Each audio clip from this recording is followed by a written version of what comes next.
It is nice to be here one more time to talk about Budget 2025. Let me recognize our distinguished panel, directors and staff of the Trinidad and Tobago Coalition of Services Industries, our members, and the listening and viewing audience. Not forgetting our media with whom we enjoy good relations, and we are happy today to share the voice of the services sector with the national community. I am Diane Joseph, President of the Trinidad and Tobago Coalition of Services Industries, the TTCSI. I am happy to welcome you to our 2025 pre-budget discussion. 1 year ago, I addressed you on matters relative to our country's national budget. Our theme this year is unlocking service sector growth, building confidence, enabling business. The significant difference today, however, is that we are about to hear a budget submission from our newly elected government, which came into office only 5 months ago. They are doing so at a time when there continues to be the ongoing shifts in the international and economic and political landscape. With that in mind, we have structured today's session around 2 core themes that we consider as the fundamental to economic recovery, investor confidence, and the case of doing business, rather the ease of doing business. Investor sentiment and ease of doing business. Let's talk a little bit about that. As the national umbrella organization for the services sector, we are of the firm view that the services sector, which contributes over 60% to our GDP and employs 70% of our nation's workforce, must be prominently positioned in any conversation about economic development. The 2 themes being explored today, in our opinion, directly impact the sector's ability to thrive, compete, and expand both domestically and internationally. From the perspective of investor sentiment, we know that the global competition for capital is intense. Investors, both foreign and domestic, are looking for stable, transparent, and responsive environments in which to place their bets. TTCSI believes that a modern, diversified services sector can be a key driver in restoring and boosting investor confidence.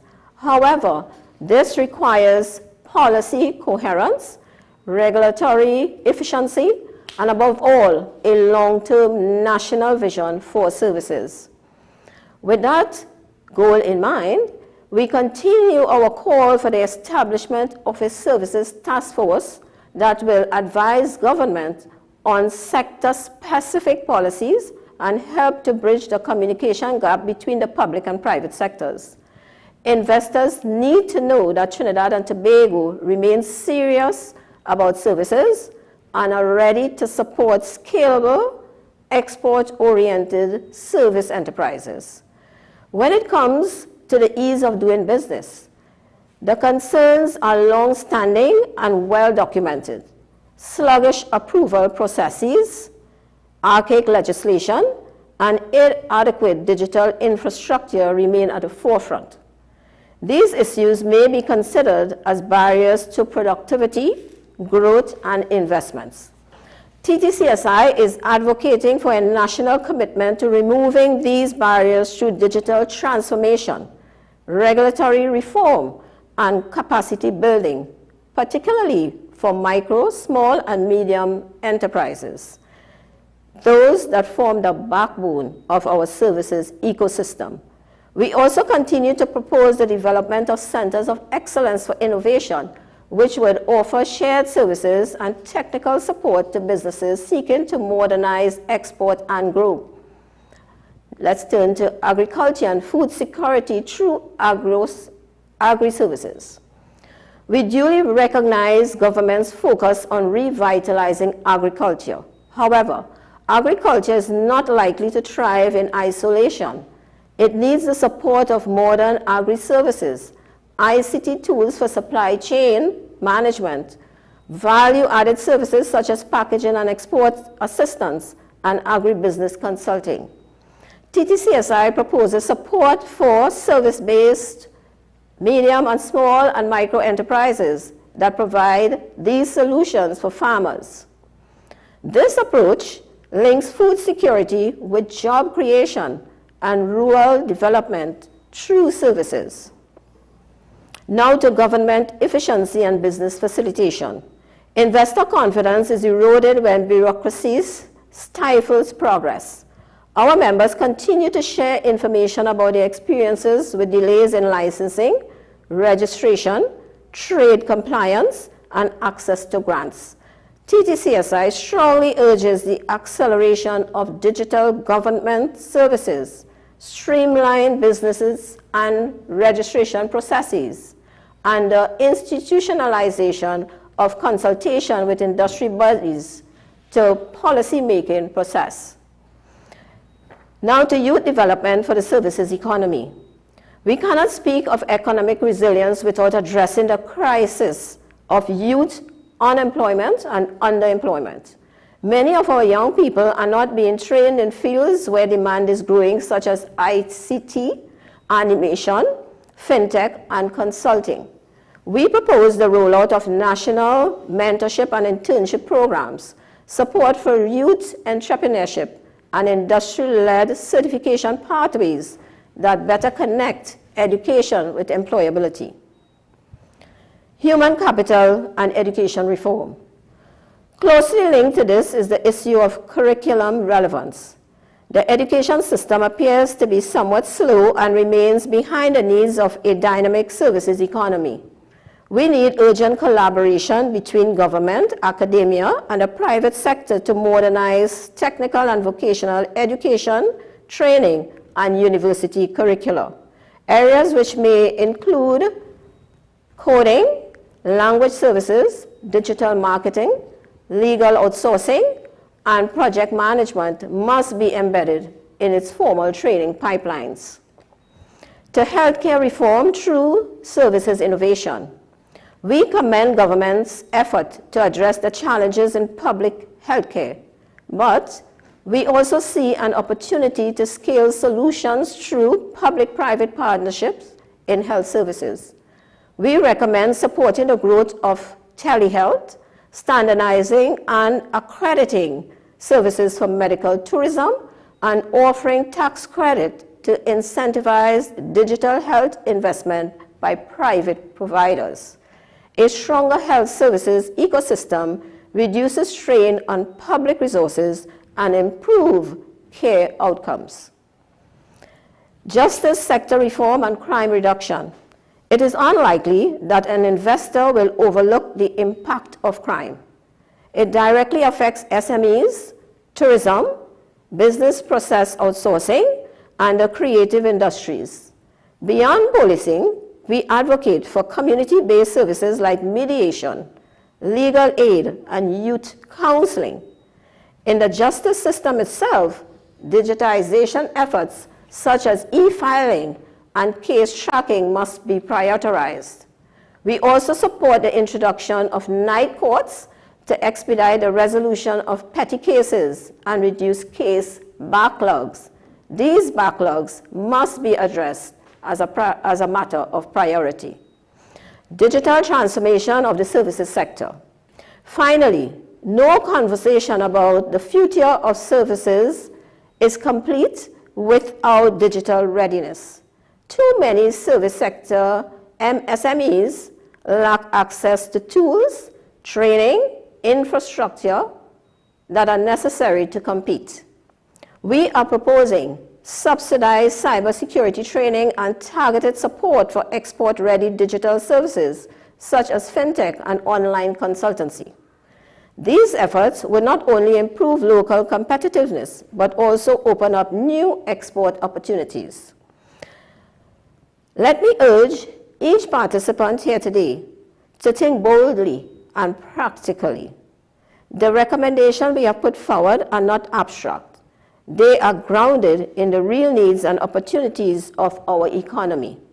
The TTCSI remains committed to our advocacy work, and we are ready to further partner with the government, the private sector, and the civil society to build a more dynamic, inclusive, and resilient services economy.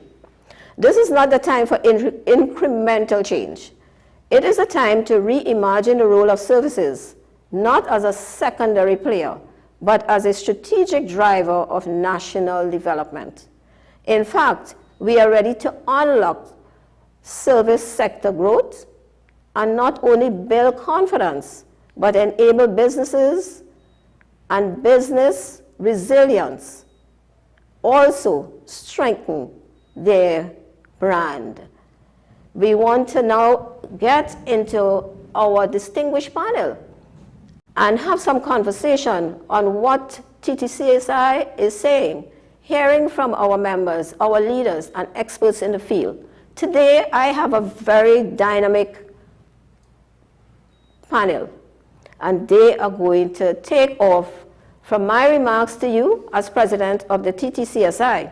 And standing by, we have with us today Mr. Noble Philip.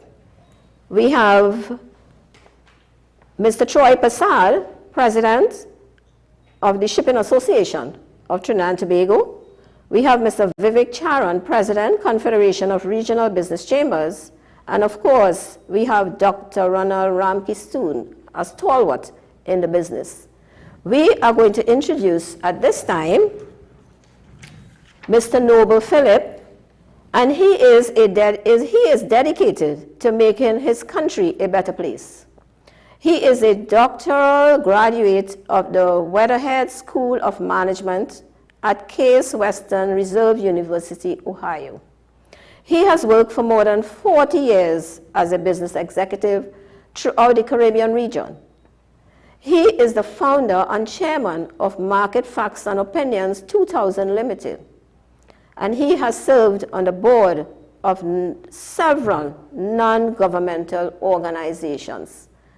Ladies and gentlemen, we could not have a more dynamic presenter than our Mr. Noble Philip, and I would like to welcome him at this time. Mr. Philip. Thank you for your welcome. As I understand it, I have a few minutes to chat about what I see. So let me start. And I'm happy that Ronald is here, because back in 2001, that's 24 years ago, Ronald and I were on two sides of a project that was aimed at measuring consumer confidence. Ronald at the time was at the Republic Bank, and at the time I was chair of Market Facts and Opinions. And we worked at trying to measure consumer confidence, or as some people call it, consumer sentiment. And we, in fact, had the creator of the original index, which is Dr. Curtin, come to us, look at what we were doing, and approve our approach to measuring. Dr. Curtin had come from Jamaica, and he had done the same thing in Jamaica. And 24 years after, Jamaica has this program still going. As a matter of fact, last quarter, the Prime Minister of Jamaica talked to the nation about the Consumer Confidence Index.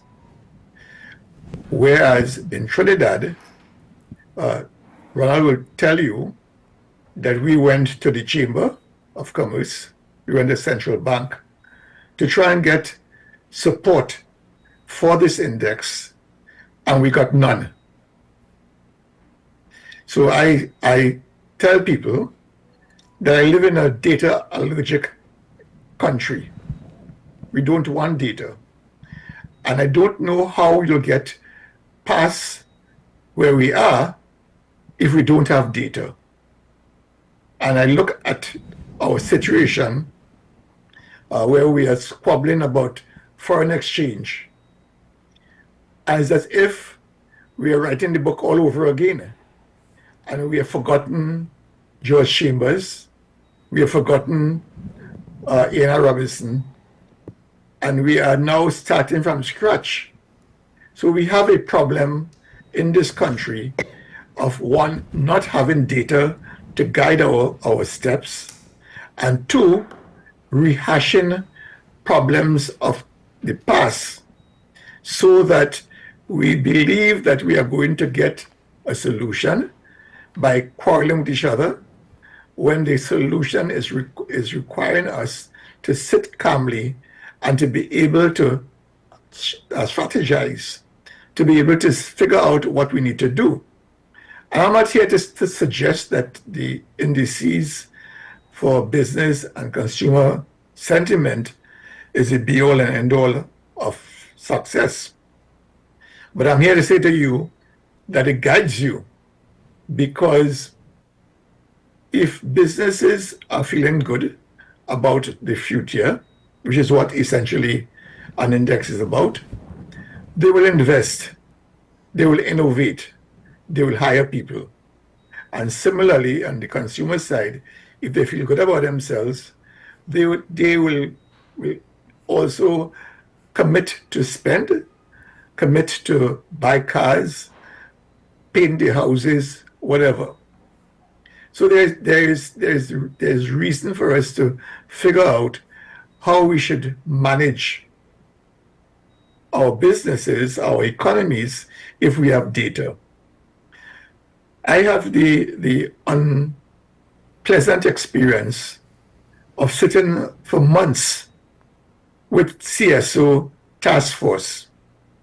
Somebody got it in their head that they should revamp the CSO, Central Statistical Office, and make it global standard type organization called the NSITT, National Statistic Institute.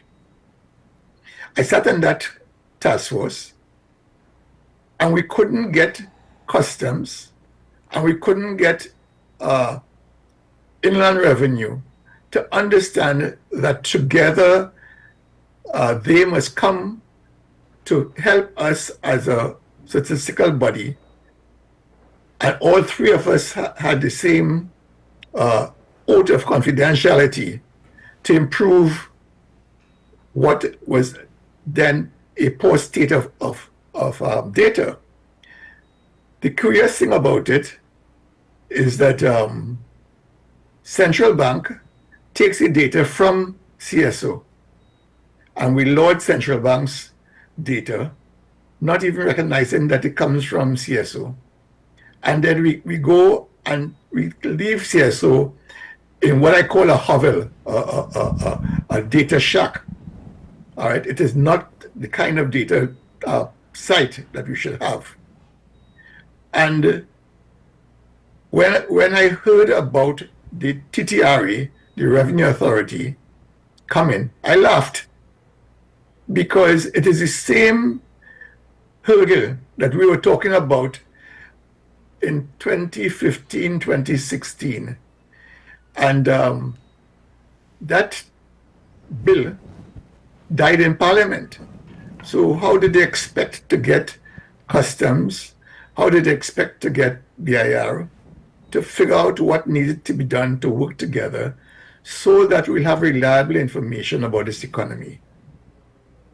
And yet still we want to talk about being world class, and we want to talk about how we could improve the economy. Well, you cannot improve the economy if you don't have the right data. And that's where I would say. The other thing I want to raise. And Mr. Philip, we have to wrap up in just 1 minute. Yeah, I'm aware of that. The other thing I wanted to raise is that this thing have real life consequences. You have Minister Surat Singh saying that Karen DB Singh was fired, and she said, I'm not fired. And the board said she's not fired. And the consequence of that, I was checking it this week, 2 days ago, the share has lost for the corporation sold $400 million. Who is talking about that? Nobody's talking about that. But that's a real life consumer confidence issue. Thank you very much. Thank you very much. And there you have it, members. Critical information on data and the lack of data, or accurate data, up-to-date data, as the case may be. And we will get into more on that as we get into the Q&A session. But let me now get to Mr. Troy Passard, the president of the Shipping Association of Trinidad and Tobago, another dynamic presenter here today, and he is a maritime professional with over 24 years experience in industry spanning activities such as planning, marketing, business development, project management, budgeting operations, corporate governance and communications. Since 2017, he serves as general manager of Bridge Control Services Limited, a maritime transportation provider where he leads all functions and processes. His career is also marked with experience in port management and maritime policy formulation and implementation. He holds certification in history, international relations, business administration, and operational maritime management, bringing a multidisciplinary treatment to the challenges and opportunities facing the maritime and logistics industries. Ladies and gentlemen, I introduce to you Mr. Troy Passard. Good evening, everyone. Thank you for the opportunity to present at the TTCSI's pre-budget forum. And I would like to share the perspectives of the shipping and maritime community as it relates to the upcoming national budget. So just to give the viewership an idea of what the Shipping Association represents, we represent approximately 80 organizations that are shipping agents, ship owners, operators, the port and terminal operators and owners, maritime services providers such as freight forwarders, surveyors, non-vessel operating common carriers, boat owners, operators, etc. And why this is important is that shipping carries approximately 80% by volume of international trade. So that gives you an idea of the importance of shipping and the maritime industry as it relates to international trade. So when we talk about investor confidence and investor sentiment, that is an underlying factor in the promotion of international trade, the attraction of investors into our jurisdiction.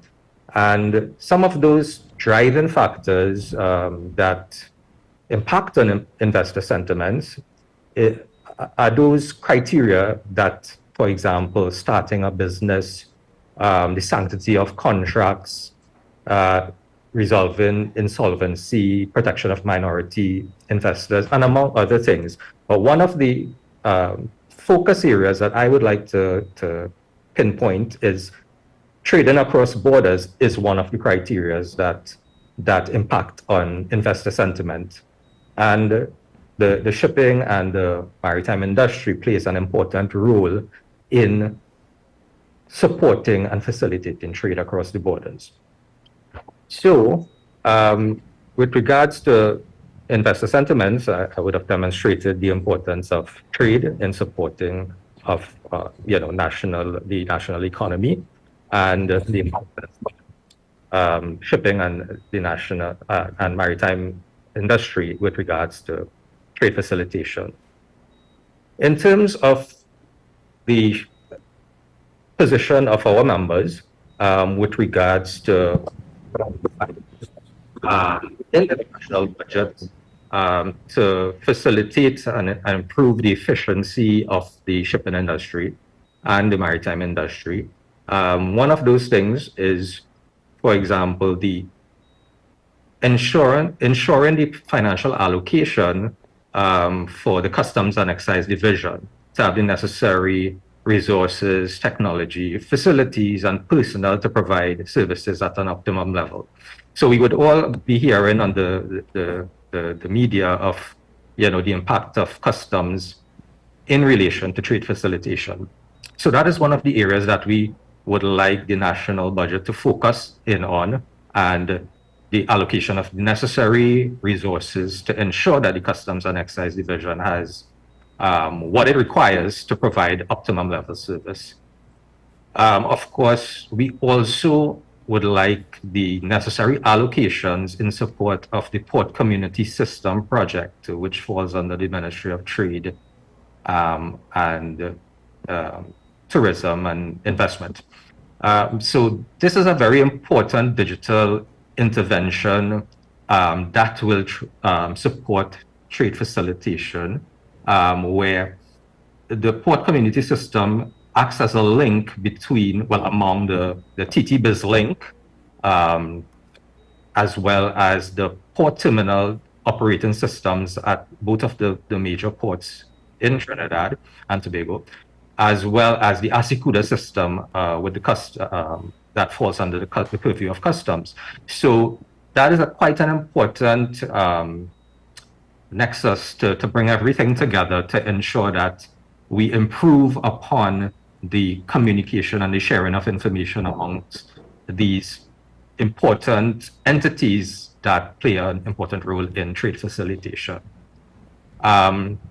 Also, we propose for 150% tax rebate for entities within the maritime industry and the shipping industry that acquired NII, non-intrusive equipment, scanning equipment, that is utilized at our warehouses, our transit sheds in Trinidad, with regards to the treatment of the scanning of less than a container load equipment, which forms a very important part in the small and medium sector trade and services industry.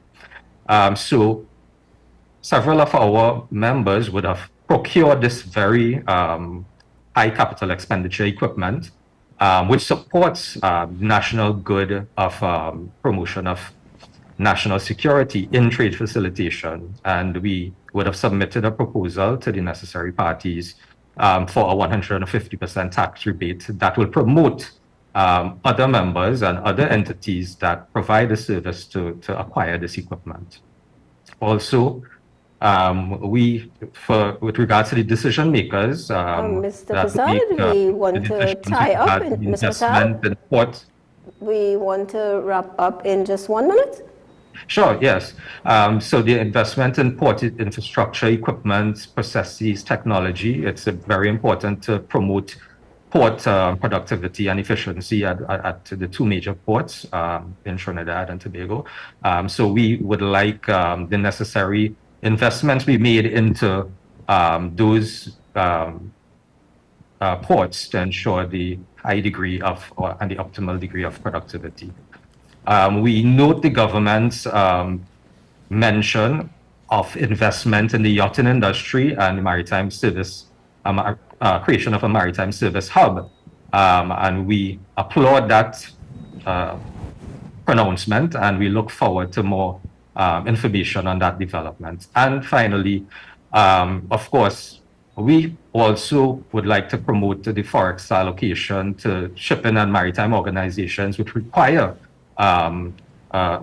US currency in order to purchase equipment and spares and those types of things that come from foreign interests to ensure that the operations continue that will support trade facilitation and by extension economic development. I thank you for the opportunity. Excellent. And I'm sure we are going to have a couple questions for you, because we all recognize the importance of customs, the maritime borders. We know that this is something that we continue to hear our citizens by and large in Trinidad and Tobago speaking to. So I am sure we are going to have a couple questions for you, Mr. Prasad. So we ask that you stand by while we get ready for Mr. Vivek Charan, the president of the Confederation of Regional Business Chambers.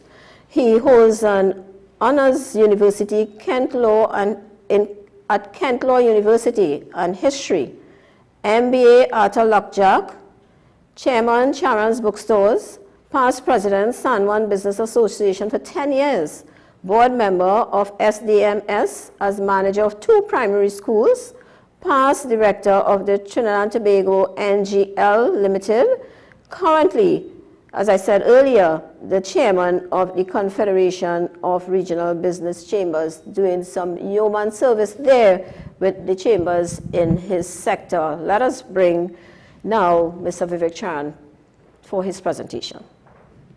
Mr. Charan. Good evening, Darren. Thank you for having me here. We've started the discussion a bit before we actually went live. And one of the things that came up was, it's important, given our Forex situation, the speed at which we can have diversification in the economy. Yet the speed at which we can have diversification in the economy is dependent on the situation on the ground. We can have all the models, and the economists and the specialists can develop all the models that we need. They can develop all the strategies that we need, but when it comes to implementation on the ground, that is where usually we find a lot of bottlenecks. Diane had spoken in her opening remarks about digitalization. And one of the things about the ease of doing business is, even before we get to changing legislation, which tends to take time, one of the simplest things is efficiency. Efficiency that leads to speed. And when you look at the situation, let's say, for example, custom and excise actually coming into the country, why is it that citizens still need to use paper when the rest of the world is going paperless? Why can't we find a system where we become paperless ourselves? Similarly, the Maritime Association is part of the Confederation of Regional Business Chambers. Jesse James has had many discussions and ongoing discussions with previous government and this government about how changing the entry, having digital entry, similar to other islands, for yachties coming into Trinidad without them having actually to physically get off their boat and so on, can actually assist in tourism, assist in more yachties coming to Trinidad and Tobago in a more seamless and efficient manner in terms of their entry, custom and excise entry into Trinidad and Tobago. And we also look at something as simple as WASA certificates. WASA certificates are exceedingly important and necessary for conveyancing, yet we have a situation where the bank started to waive the immediate requisition of, or the immediate provision of WASA certificates simply because it took so long to get them. So instead of waiting for the WASA certificate to do the conveyancing, many times they would accept the WASA certificate at the very end while the conveyancing was going on. And when you look at simple things like WASA certificates and even the transfer of vehicles, which really necessitates A, the appointment being made, B, the gathering of data, C, the review of data, and then D, actually giving the actual required documentation. Why is it taking so long? Why does it take an entire day, for example, to transfer a vehicle? And when we look at the Forex situation, when we look at new cars coming in, is going to be more expensive as time goes by. When we look at there may be a very brisk trade or increase in trade in used vehicles, then the incidence of transfer of vehicles, even commercial ones, is going to increase as we move forward. The idea of having to be licensed in office for an entire day for these transfers to take place, is going to be difficult. We had also had an impromptu discussion earlier about service industries actually accessing Forex in a way that they can't export. So we were talking about simple ones, for example, spas. The incidence of spas, particularly in rural areas, particularly in middle income, startups are huge. I mean they're everywhere, beauty spas and so on. The idea that we can market these spas to our tourists when they come in from cruise ship arrivals, during Carnival, they find novel ways to market themselves. To earn US dollars, is important, but one of the drawbacks to that is one of the issues we have there is can small and medium businesses actually charge in US dollars and receive US dollars for their services? That's one thing.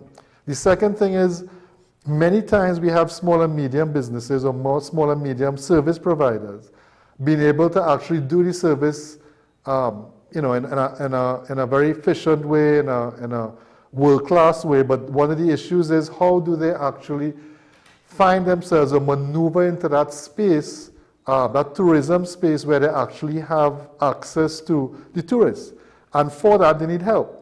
I could say furthermore that we see that across the board when it comes to many aspects of export or earning forex in Trinidad, where we have businesses manufacturing food, many other things, who actually have the capacity to do so.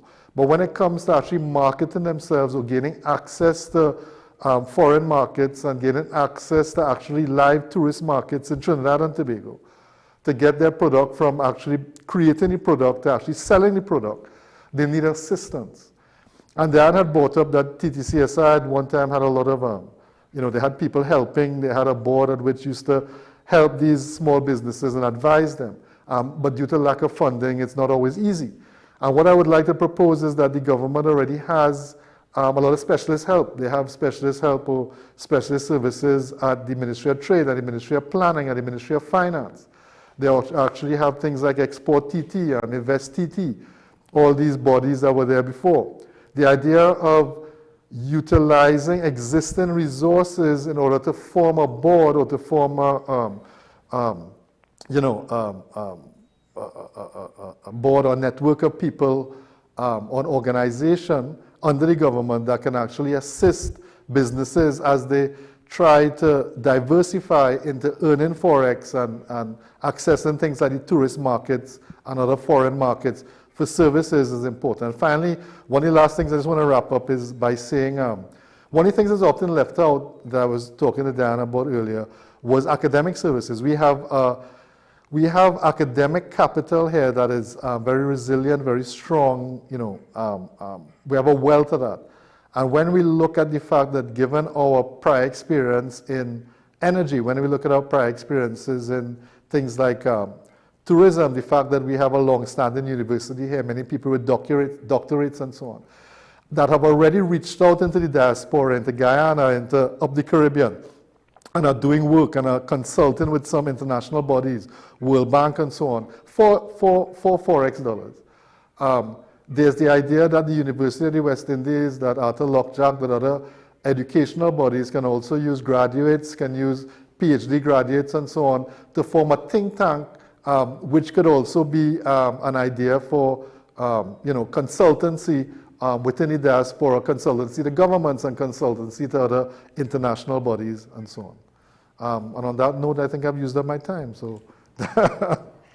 Thank you so much, Vivek. Yes, and we will be talking about that under the Q&A segment because at TTCSI, we believe that it is very important for us to collaborate, partner with like organization and the Export TT, the Ministry of Trade and others in the professional arena and include those persons who are already there to a broader extent and then build the capacity of others so that they too can export their services. But we'll get more to that. Let me now introduce our very distinguished presenter, a stalwart, I would like to call him in the business, no stranger to sessions like this. We have Dr. Ronald Ramkissoon, studied economics at the University of the West Indies, from which he gained a BSc, MSc, and PhD degrees.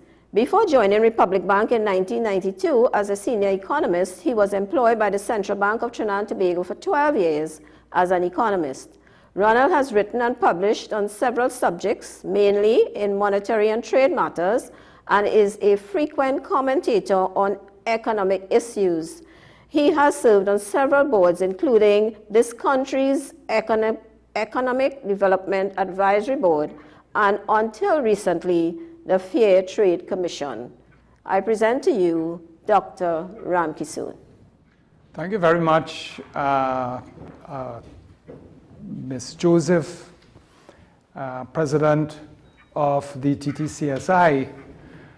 I want to also say hello to my fellow panelists, some of whom I have not seen in a while, and which is one of the reasons why I decided to accept this invitation.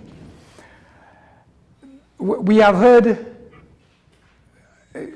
several stimulating presentations, I should say, at this juncture for economic development. And I want to compliment the TTCSI for, in fact, starting the pre-budget discussion as we are doing over the next few minutes. I hope that, Dian, that you guys are not too late. We know the budget is expected in October, which is next month. And I think a budget would frame what the government intends to do and how it sees the environment. But I think it is critical that any government listens to the business community, and to listen, and as I think Vivek was suggesting, that it seeks to implement some of the recommendations, at least, that come from the business community. And the services sector is especially important, I want to say. One of the things that struck me in addressing my mind to what I'm supposed to do in under 4 minutes now is that the services sector does not have to deal with that 15% tax that faces commodities that have been placed by our neighbor to the north, if I might couch it that way. Services, therefore, I think for a small open economy, the opportunities might be greater because they have greater flexibility in terms of earning foreign exchange, which is, as we know, so critical at this point in time. Having made that particular point, I want to just touch on a couple of the points raised by my fellow panelists. Ms. Joseph mentioned about the removal of barriers to doing business. And I want to advise the present Minister of Finance that sometimes what businesses want is not so much more money to do things, but rather to remove some of the constraints to doing business, which in most cases would cost you less than if you have to give a particular financial incentive to promote something. So I would like to see some focus on the removal of constraints to doing business. And I think we have heard that beginning with Noble, and he's talking about let's be scientific about what we are doing. We cannot just go on the business of what we feel and what we think and what somebody tell us. Rather, let's drill down in the data and see what it says. And from there, we then begin to take whatever measures to reform whatever we want to reform. But this gut feeling and this making important regulations and rules and legislation on the basis of them say, we ought to have passed that. And I charge the CSO and successive administrations for not bringing the CSO up to date, up to the 21st century. As Noble indicated, how do we want to develop the economy? How do we want to grow any sector if we do not have appropriate data? And what about the subject of poverty that we hear all politicians mouth over and over and over? We want to fix it. We want to get at the heart of it. Are we measuring it? And are we standing up and saying, has it gotten worse? Is it improving in this quarter? We talk about the GDP, but what are we talking about social life? And where are the figures? Why are we not measuring before we make, in some cases, and give bad advice? I want to move quickly to another point that was raised in respect of Troy. And we are a small open economy, as we all know, meaning when economists say an open economy, we import a lot, in fact too much, some of us would say, and we export, and we would say not enough. We are open in that by and large most things we can export, we can import, and most of them legally. And therefore, customs and excise requires critical attention. How long and how much must we be saying that about the port and the efficiencies or inefficiencies that prevent all businesses, small, medium, and large, from not being able to do what they are charged with and what they want to do to grow the economy.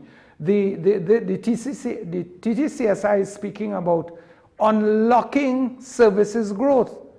And a very important dimension of unlocking that growth in the services sector in particular is ICT and cybersecurity and cyber education and AI and all these things that we have been hearing about for years. One has to be hopeful that there is going to be some action that is going to impact the business community in a short space of time.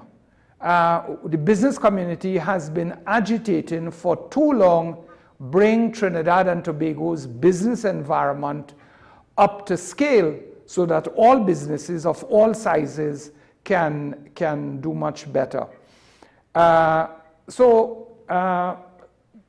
Listeners, fellow panelists, I think I would stop there for the moment before Diana has to penalize me, and we will take up further consultations and questioning and so on during the panel.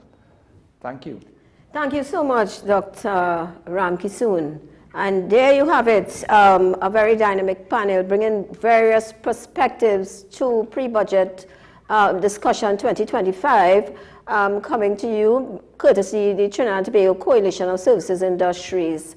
We are now open for questions and comments, but before we take any from the public, I would like to go to Noble, who spoke to the issue of data and the CSO. Ever so often, and I also tap into what Dr. Ramkisoon has just said, in terms of the accuracy of data, do you foresee any positive results in the near future in terms of enhancement of data and accurate data gathering to inform our key decision-making processes as a country? And if so, what do you think we can do in order to speed that process up? The truth, I have no such illusions that they will fix CSO. None. It sounds very bad, but let me tell you something. I spent nearly a year on that task force, and the customs people believe that their data belongs to them.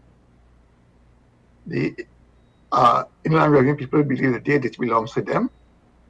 And there is no political will to say the data belongs to the country, given the safeguards that need to be put in place so that we'll understand really what is going on. And that's why I said earlier, I laughed when they talked about Revenue Authority. That's a non-starter. Nobody wants to know the truth. And as a result of that, we are seeing the black and gray market expanding and the regular market decreasing. And, you know, who is washing the money in this country? It is not the guy who is working at CPEP. It's big guys. And they have an intention not to let that go through. Yeah. And, you know, there are all kinds of issues I see. I have run a business in research for 40 years.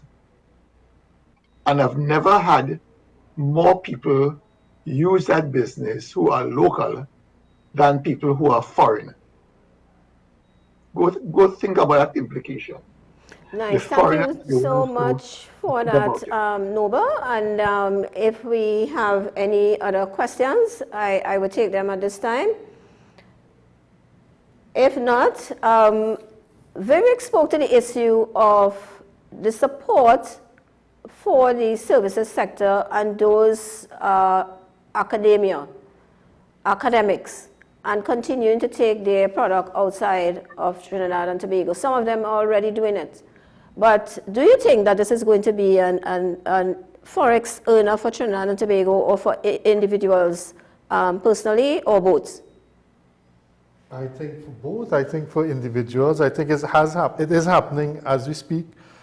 I think certain individuals have marketed themselves well, and they are already in that space. And what I'm saying is, if they're already in that space, then the capacity for that space to widen and grow and welcome more people, more academics in Trinidad and Tobago into that is important. And then we also find a solution for all these doctorates that are coming out of the University of West Indies. And I think that is making good use of our intellectual property here in Trinidad and Tobago and utilizing the skills and competencies that we have developed right here in Trinidad and Tobago so that they can take our services outside and earn foreign exchange for themselves and also for our country. Our master control is speaking to time, so I will quickly go to my panel. We have 15 minutes? Oh, wonderful, wonderful. So then I can go to Troy, because I know I wanted to ask Troy a very important question here, because he spoke to the issue of the Maritime Services Hub, and we believe that that is of benefit to Trinidad and Tobago. Could you just elaborate a bit so that our listening audience will know how this Maritime Services Hub is going to affect the Shipping Association and the sector as a whole?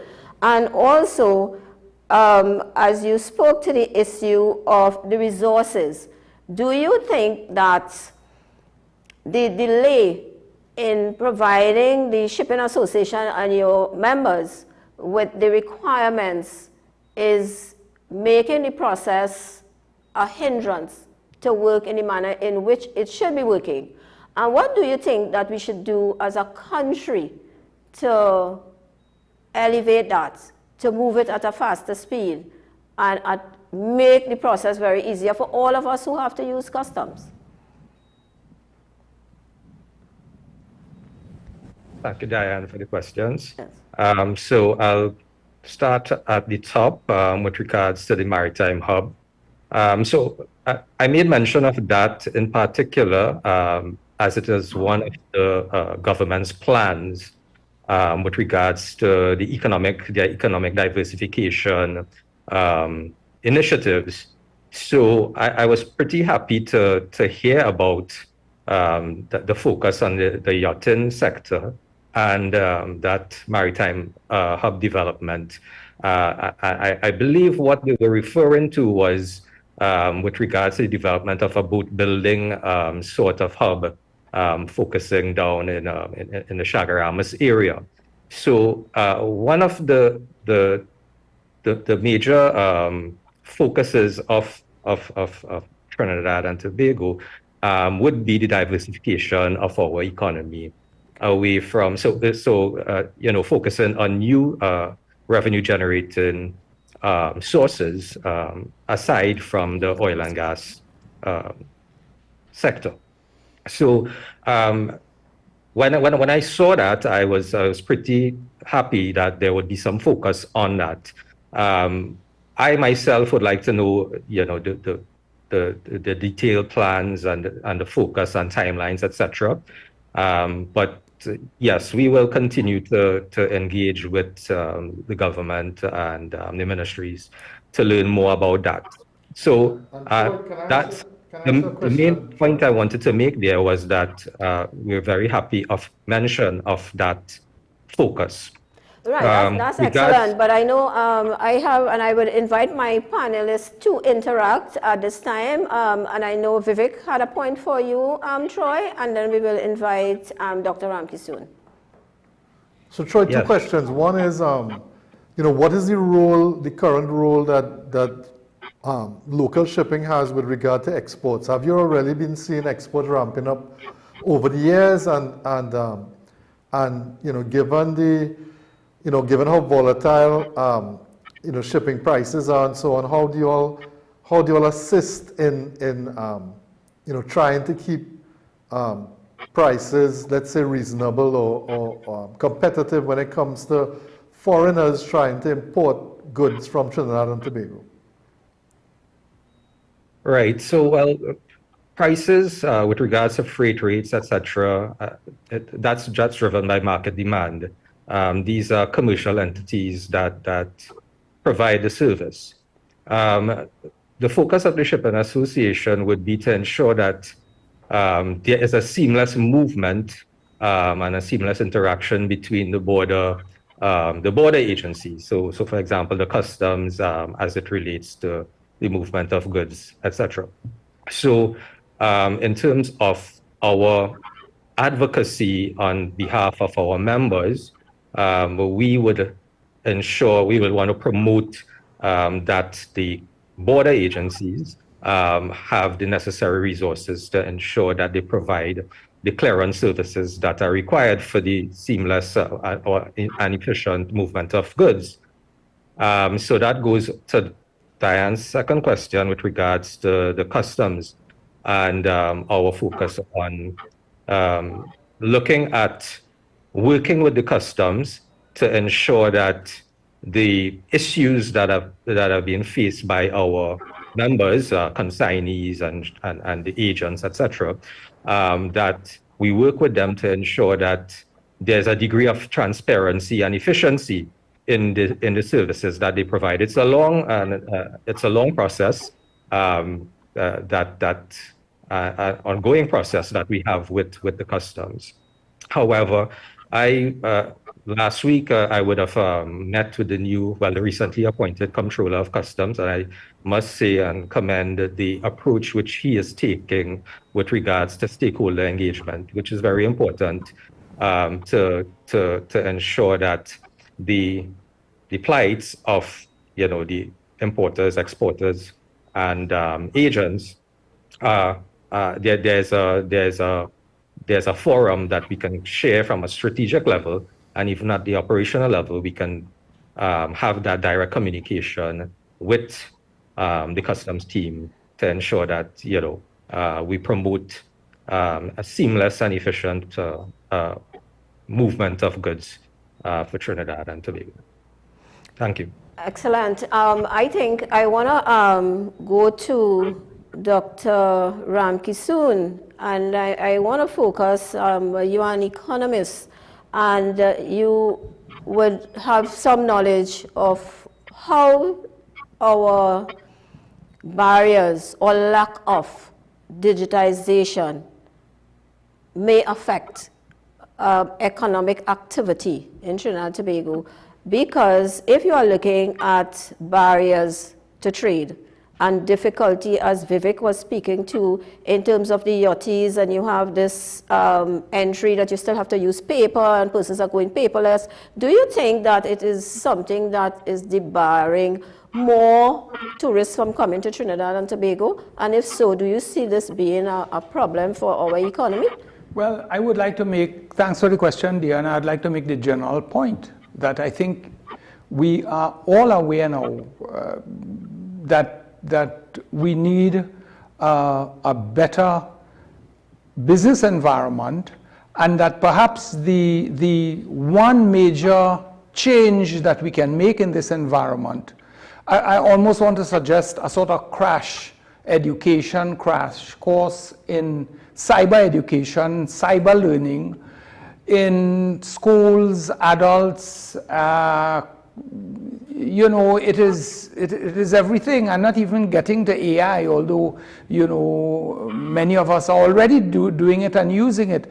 But you see, we have a big gap in terms of some of us don't appreciate the kind of impact it can have on business, and some of us are way ahead. We need to close that. We need to close that gap. Correct. I want to think we can't just marginally every month, every year is the kind of thing we need to do in a very big way. Economists at some point used to talk about a big bang approach or the big push approach. And I think if there's one area we need that big push is in terms of ICT development in itself and the way in which it can enhance businesses. But the problem with that, Ronald, is I completely agree with you, but what we're seeing is that the gap is also exacerbated by the fact that it costs.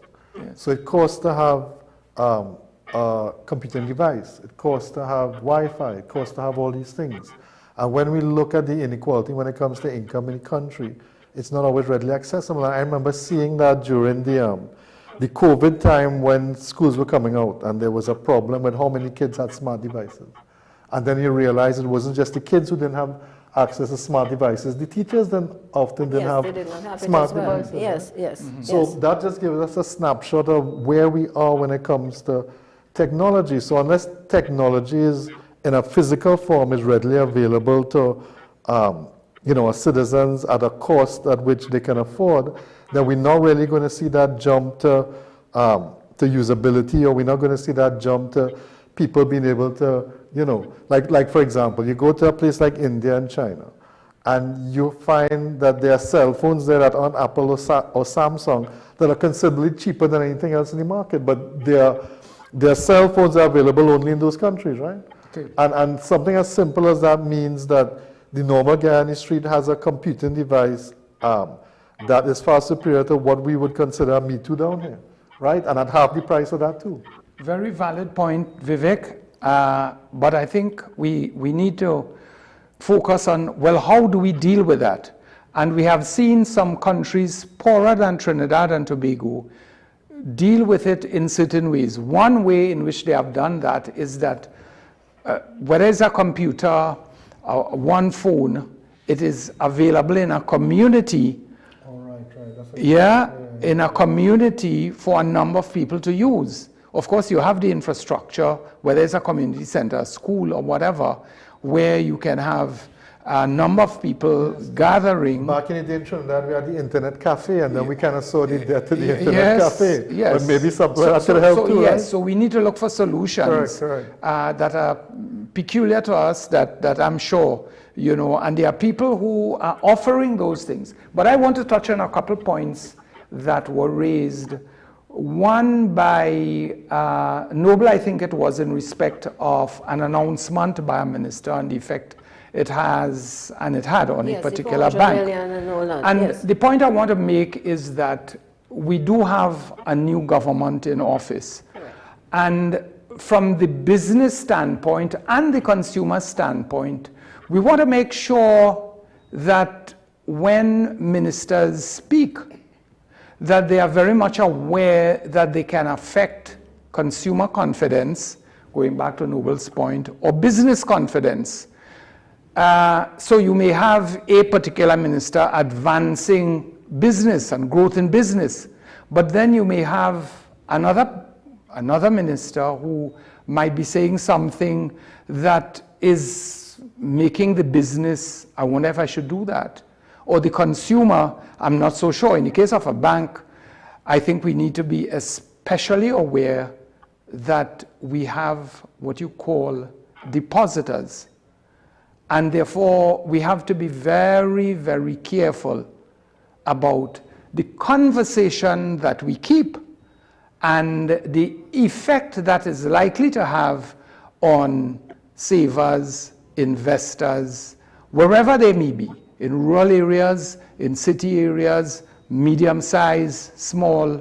We want to, as it were, sing from the same hymn sheet so that our messaging will be very clear as to what exactly we want to achieve. So I want to make that point as well. But back to you, Dian. And one other thing I wanted to ask you, Ronald, you spend a considerable amount of time in the bank, and what I've found is that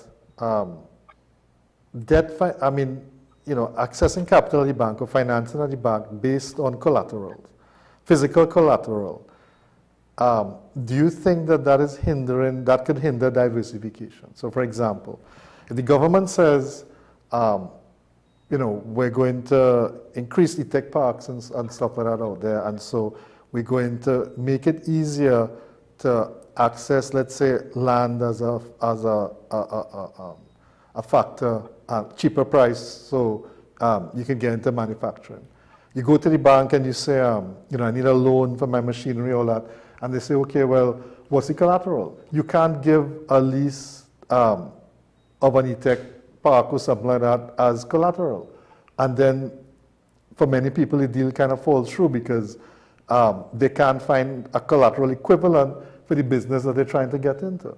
So what solutions you feel can help for, for investment into diversification in situations where that collateral isn't forthcoming? So first, I think the banks themselves need to look closer at what they can do in respect of the requirements for making loans to all size businesses, especially small and medium-sized businesses. And some of the banks have been making efforts in that area. But I would agree that they need to look further and see what else they can do. But we have as well, a point I've made for years, the banks will not be able to satisfy all the capital needs of investors, entrepreneurs. And we therefore need to develop the complementary institutions. Venture capital, we need much more venture capital. There are people willing to take much bigger risks than the banks can take. And we need to encourage venture capitalism, angel investing. We need to look at the stock exchange.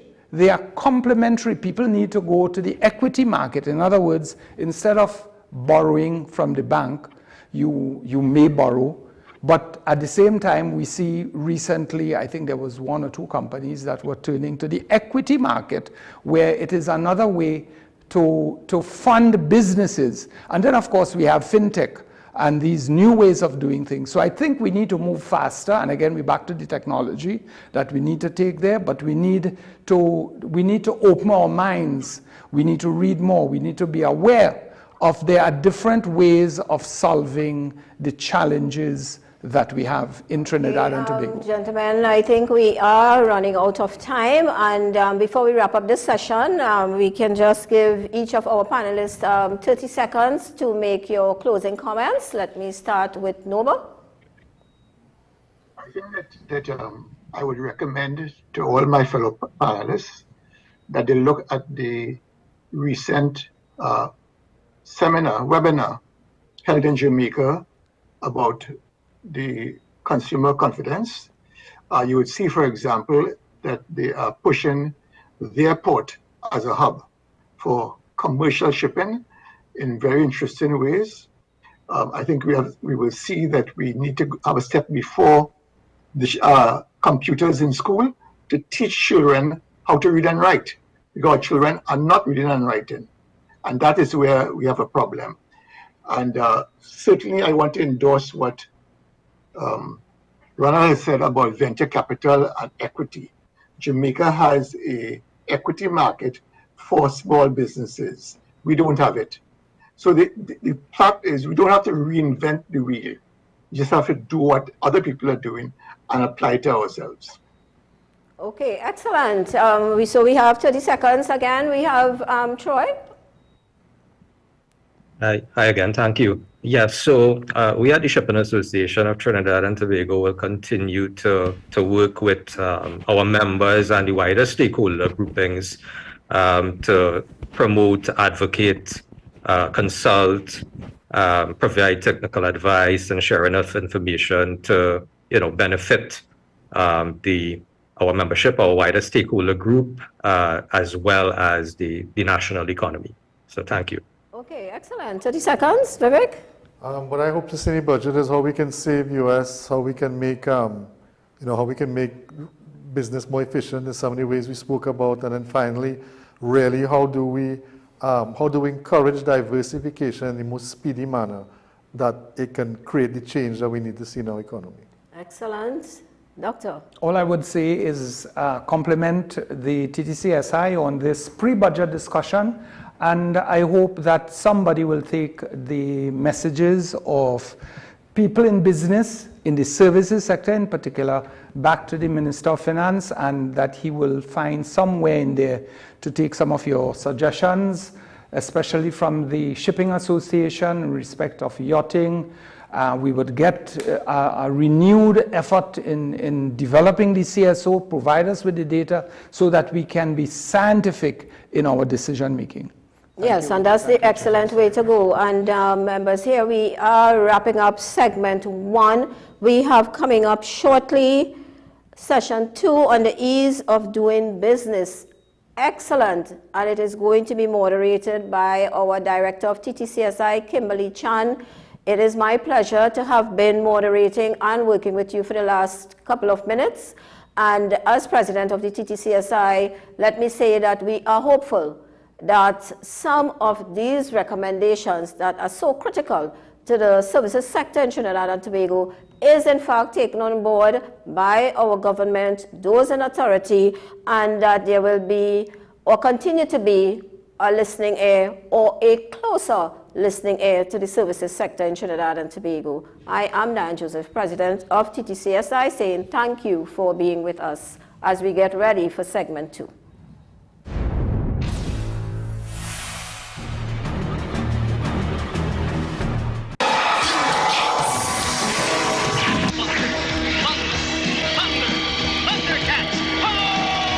Remember waking up early just to catch your favorite cartoons?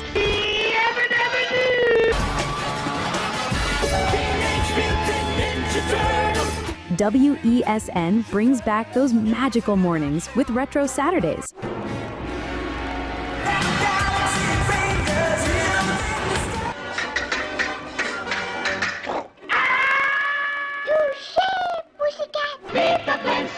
Thus, the Powerpuff Girls were born! Where the young at heart relive the fun.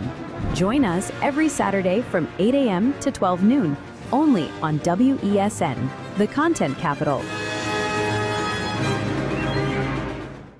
My name is Dr. Stephen Carroll, the CEO at Community Hospital of Seventh-day Adventist, and we are committed to making good private healthcare affordable. For all your medical needs, including dental, radiology, laparoscopy, behavioral and mental health, along with many other services, contact us for more information at 235-5479. Community Hospital of Seventh-day Adventist, where good private health care is affordable.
Take some time for yourself or spend some time with the family at Sandy Point Village Hotel. Enjoy our various studio and suite apartments, self-contained with their own kitchenettes and Wi-Fi. We also have our famous 100-foot swimming pool and our beachfront restaurant, the Steak and Lobster Grill. And our location in Crown Point puts us near the center of activity from the nylon pool to the local nightlife. Call us and make your reservations at 639-8533, 389-2378, or email us at sandypointvillagehotel@gmail.com. SM Group International Limited, your solutions partner for the latest innovations, brands and competent staff to meet your needs. We provide products and services in the following divisions: executive services, event rental and services, power and heavy equipment, construction and property management, food and beverage, aggregate and sales and distribution. Check out more on our products and services at www.smgrouptt.com. Contact us at 221-7445 or email at info@smgrouptt.com. We are SM Group International, your solutions partner. FanZone, your reliable, authentic supplier, has just gotten better. You can now visit our website www.fanzonett.com for your authentic wear and collectibles. The only place where you can use both your Visa debit and credit cards. Visit our website fanzonett.com to make your purchase today. This is Face of Sports, WESN Content Capital. How you felt about the kiss on the lip? That's the business. I'm not to do with that. I find that was distasteful. The national senior team, whether you like it or not, that is the model for all other teams to follow. I'm assuming that the regional requirement may be a much stricter requirement. This is not about Pro League and Super League. This is a league run by the normalization committee that I'm responsible for. Nobody expected FIFA to fund this arrangement. If we don't get a professional attitude towards this, we are doomed for failure. You break the balance, trip the leg, control the body. They ain't gonna stand put forever. Why you want the Chiefs to lose so? Why you want the Chiefs to lose so? They already have two. Lamar don't Why? have. You're jealous because you know the Chiefs getting closer to the Patriots. Let's go to the last part. No, of the not no. Let's go to the last part.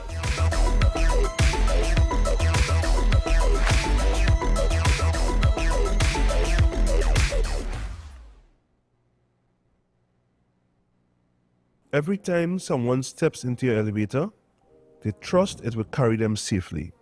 That's why preventative maintenance matters. It protects lives and shields you from liability. It prevents sudden breakdowns that disrupt business and drain budgets.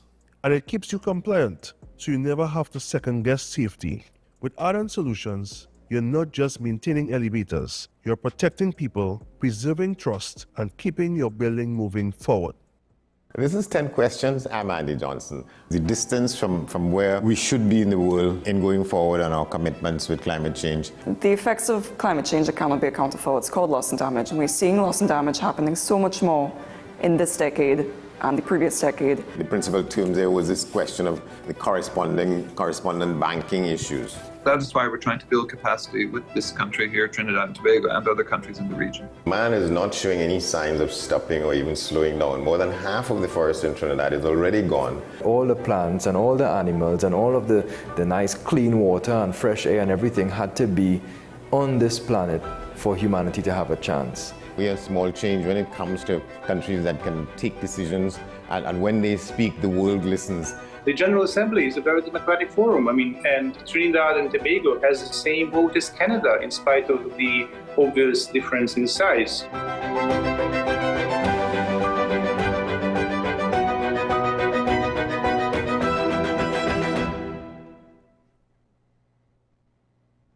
SM Group International Limited, your solutions partner for the latest innovations, brands and competent staff to meet your needs. We provide products and services in the following divisions: executive services, event rental and services, power and heavy equipment, construction and property management, food and beverage, aggregate and sales and distribution. Check out more on our products and services at www.smgrouptt.com. Contact us at 221-7445 or email at info@smgrouptt.com.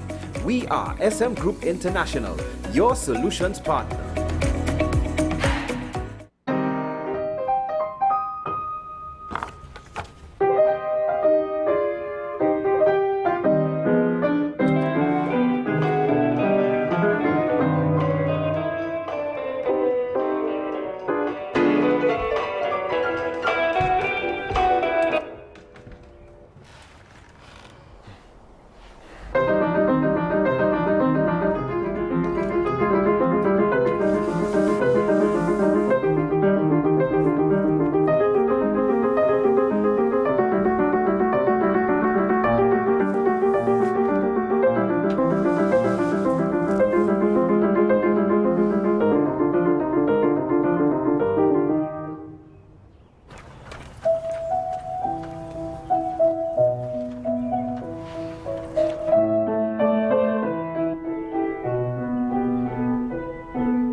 Remember waking up early just to catch your favorite cartoons?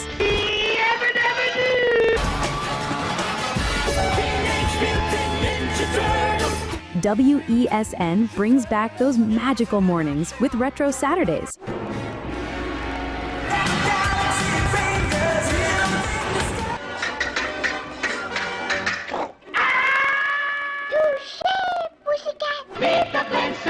Thus, the Powerpuff Girls were born! Where the young at heart relive the fun. Join us every Saturday from 8 a.m. to 12 noon, only on WESN, the content capital. Pastor J, I want to get a tattoo. You really respond wanna to me. Respond to me. How you would respond to me? The first question I would ask is why? Controversial taboo topics. We get so consumed by church, we forget that we have to live the life of being a Christian outside of the Sunday. Like you say, services. we think going to a service makes us a Christian. Exactly. Yeah. Right. So here we are about to hear the second time Pastor J wanted to take a tattoo. Would have been late last year and early this year. Oh gosh. Hope Unfiltered podcast with Pastor J and Ren.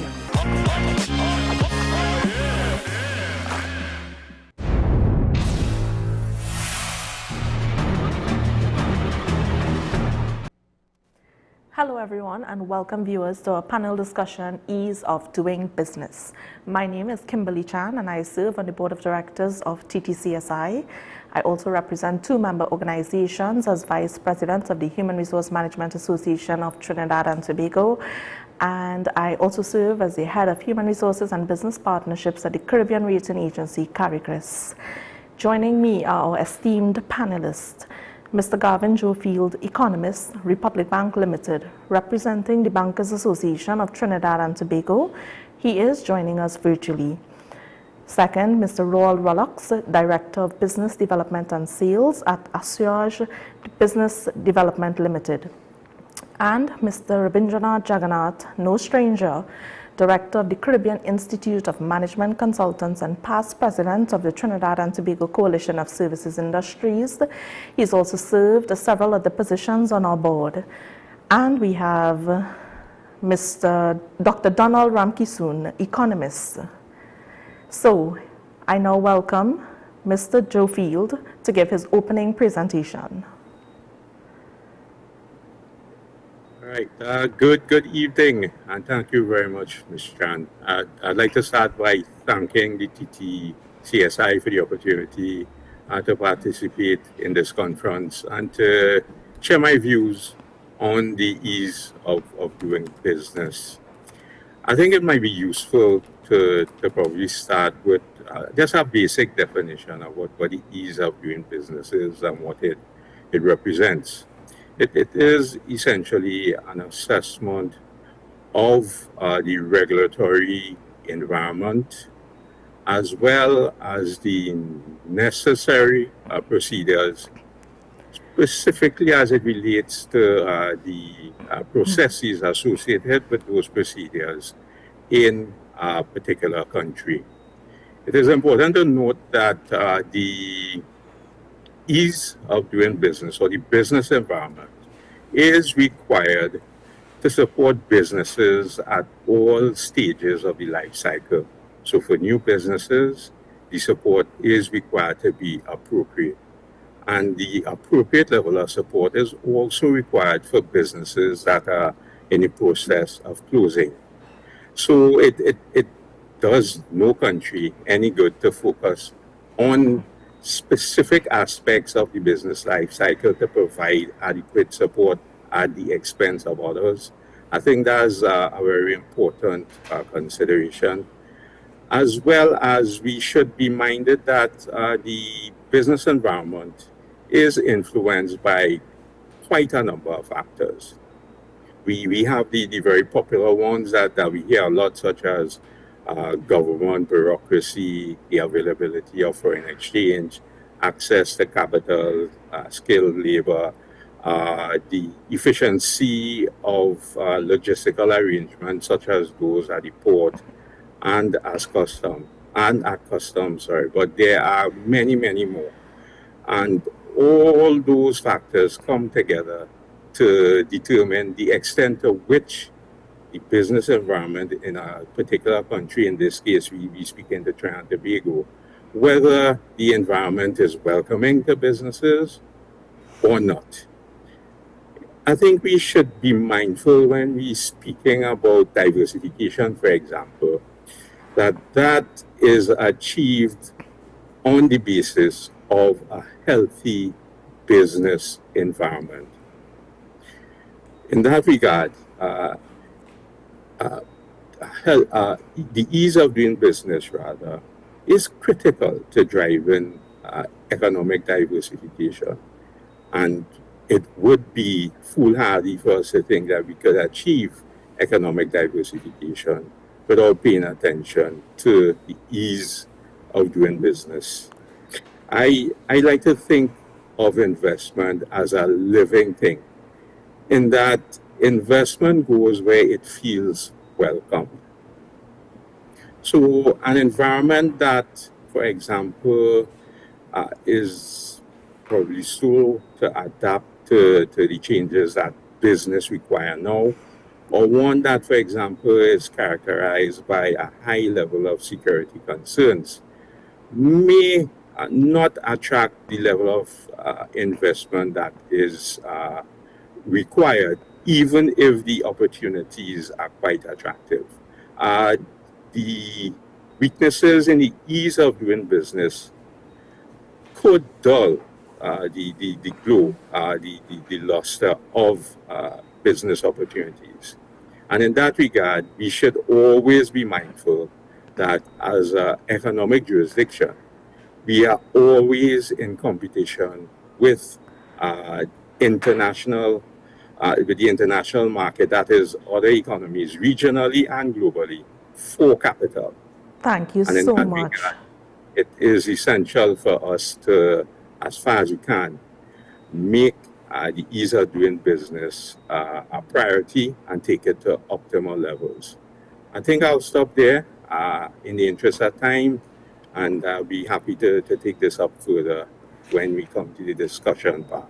Mr. Jofield, that was definitely a very powerful opening to the ease of doing business. And I think you represent the right sector when you speak about things like Forex and investment. So, Mr. Rollocks, I now welcome your opening comments as it relates to the opportunities that you offer the services sector. Thank you very much, Ms. Chand, and of course to the fellow panelists. A pleasure to be here with you and a pleasure to have the opportunity to share. At Assuage, our focus really is to support business growth and development. And we connect with those firms, corporate entities that want to expand, want to grow, they're looking for new markets. And in so doing, what we found to be helpful, and I think I'd like to offer to the panel this evening, is the idea that we need to understand and look at this from an ecosystem perspective, that you have a lot of moving parts that are interrelated and interconnected. And we have found that if you take, therefore, a value chain, in other words, the process that all these businesses go through to reach the end market, you discover the gaps that exist when it comes to the ease of doing businesses, which is, as when last I looked, we were something like 105, I believe, out of 190 countries. So there's been a dip, you know. So what we've discovered, if you take the value chain approach, the first thing is awareness, right? And this speaks to something that was brought by an earlier panel about data and access to data. So that's one of the first gaps, because what we try to do is to get persons aware of what are the opportunities in the market, but there's a dearth of information that's available. Once people are aware, then they have to determine, let me find out a little bit about this market, let me do a feasibility study. Again, you see some gaps because research and data is required. Once they've determined that there's an opportunity they want to take advantage of, now we get into finance.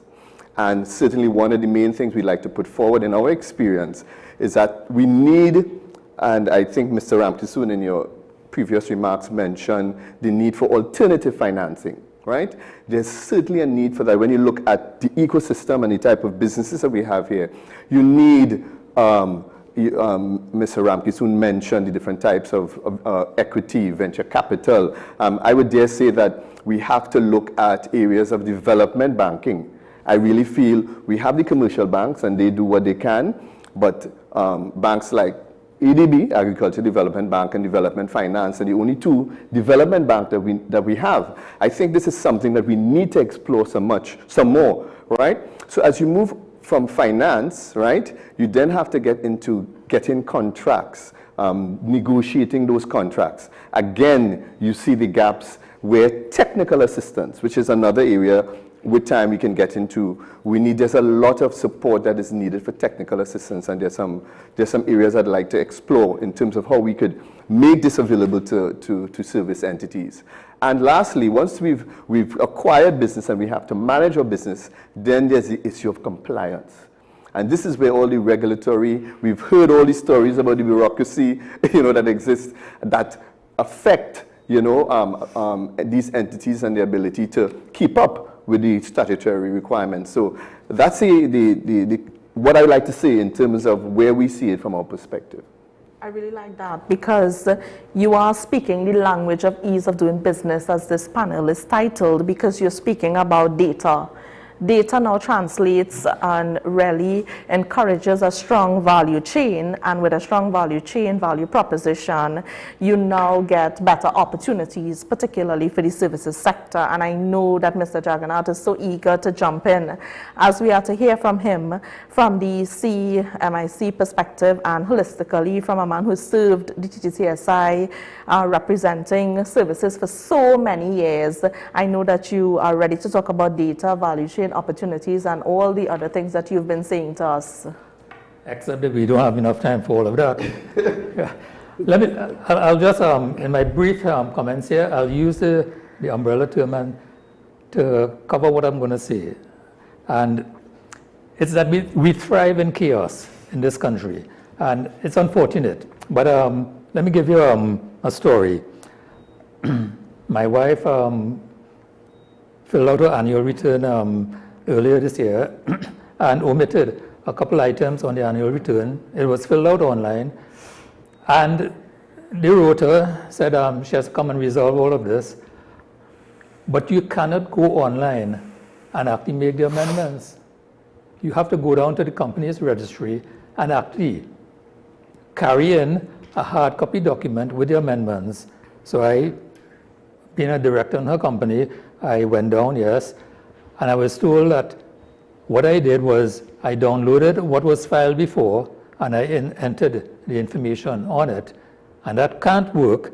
What I have to do is download a clean copy, enter all of the information, and on that copy indicate in red letters, this is an amended annual return, and actually put an asterisk in red next to the information that has been amended. Absolute madness. Having gone down there, I actually did, last time I went down there, I went in probably about 11:15. By 12:15, I had moved literally 1 yard in the line towards getting this whole situation resolved. If I had stayed in the line, I probably would have spent the whole afternoon waiting to reach a counter. We thrive in chaos, we enjoy it, and it's unfortunate that we think like this, because what has created is, and all of this I'm talking about is from the point of view of the impact of doing business in the country. If we have to go through this sort of systems, if you have to go through a situation where it's partially, digitalized, if you want to use that term, and you have to fill the amendments by actually going through the whole process again and submitting a manual document, when in truth and fact, the first document that you submitted was online, is absolute craziness. But we seem to thrive in this situation. For example, if we go to actually, let's say, renew a passport or to actually take out a passport, we go in, fill out the information, we submit the information, 2 weeks' time. Does it take that long to produce a passport? The answer is no. It can probably take about 2 hours to produce a passport based on the information you've submitted. But what we do is we actually put time frames towards our processes, and sorry, I forgot. Got tied up in all my what I'm saying. But based on what we're always saying about the processes, we put a time frame to it and say we're going to deliver passports in 2 weeks. When in truth and in fact, we can actually deliver passports within 1 day. We're not focused on really being as efficient as possible and delivering as quickly as possible to the individual. What we're doing is we're saying, okay, 2 weeks, so we will organize our processes and our systems to deliver it in 2 weeks. Madness. Can this be resolved? The answer is yes, very easily. But one of the warnings I have to actually give, and I'll look for comments from the fellow panelists, we are rapidly reaching a situation in certain systems and certain areas in our government, and this is not only government alone, it's also in the private sector, where the systems are at the verge of collapsing, largely because of all of these unwieldy processes and the bureaucracies. We have lovely systems and systems that are partially implemented. We have the single electronic window, a wonderful system, which when fully implemented is going to actually enhance the ease of doing business in the country. There's the port community system, and people talked about the issue of the port authority and the customs and so on. If it's fully implemented, it's going to improve that situation significantly. But what is missing is what we have to address. And what is missing is not always the hard things. There is a lack of trust between, I would just say, the government and in some instances the private sector. Lack of trust that the public, that the general public will do what is right in submitting their information. That is something that has actually developed over the years and so on, and we need to actually break down that lack of trust so that we can actually rely on online systems. We can rely more heavily on ICT to actually deliver better systems, more efficient systems, get rid of all the bureaucracy, but also ease the burden of doing business in the country. Thank you so much, and I know you would have taken it right down the alley, and I always love the stories. Dr. Kisoon, you've heard a lot. What are your thoughts? I have heard quite a lot, and I say again, I compliment TTCSI on hosting this pre-budget discussion, and I'm hoping that those who are responsible for drafting and writing the budget, that somebody somewhere would be paying attention to what the business community is in fact saying and asking for. I don't take the view that what has not happened in the past cannot happen. I don't take that view. What I urge is that we learn from the past and take initiatives that are going to make a difference. Businesses need to grow to employ people. They need to grow to pay taxes. They need to grow to export. So businesses need to do quite a number of things, and therefore it is in the interest of the government to encourage, to listen to, and to develop the particular position that encourages growth in businesses. I made the point in the earlier panel that, and I've heard it coming across again, normally we look to the budget sometimes as business people, and I would say sometimes a bit unfairly, where we ask for certain kinds of incentives in terms of dollars and cents. And very often, every year, as a matter of fact, we would see successive ministers of finance give tax breaks and tax credits and these kinds of things. But I think it was Mr. Rollox or Danny who indicated that or in fact it was Gavin Jofield who indicated incentives are not everything. And I want to make the point, I want to use agriculture to make the point. The issue with some aspects of agriculture might be a bad pump, not there, somebody stole it, whatever, but it's not regulating the inflow, outflow of water, destroying farmers' crops, for example.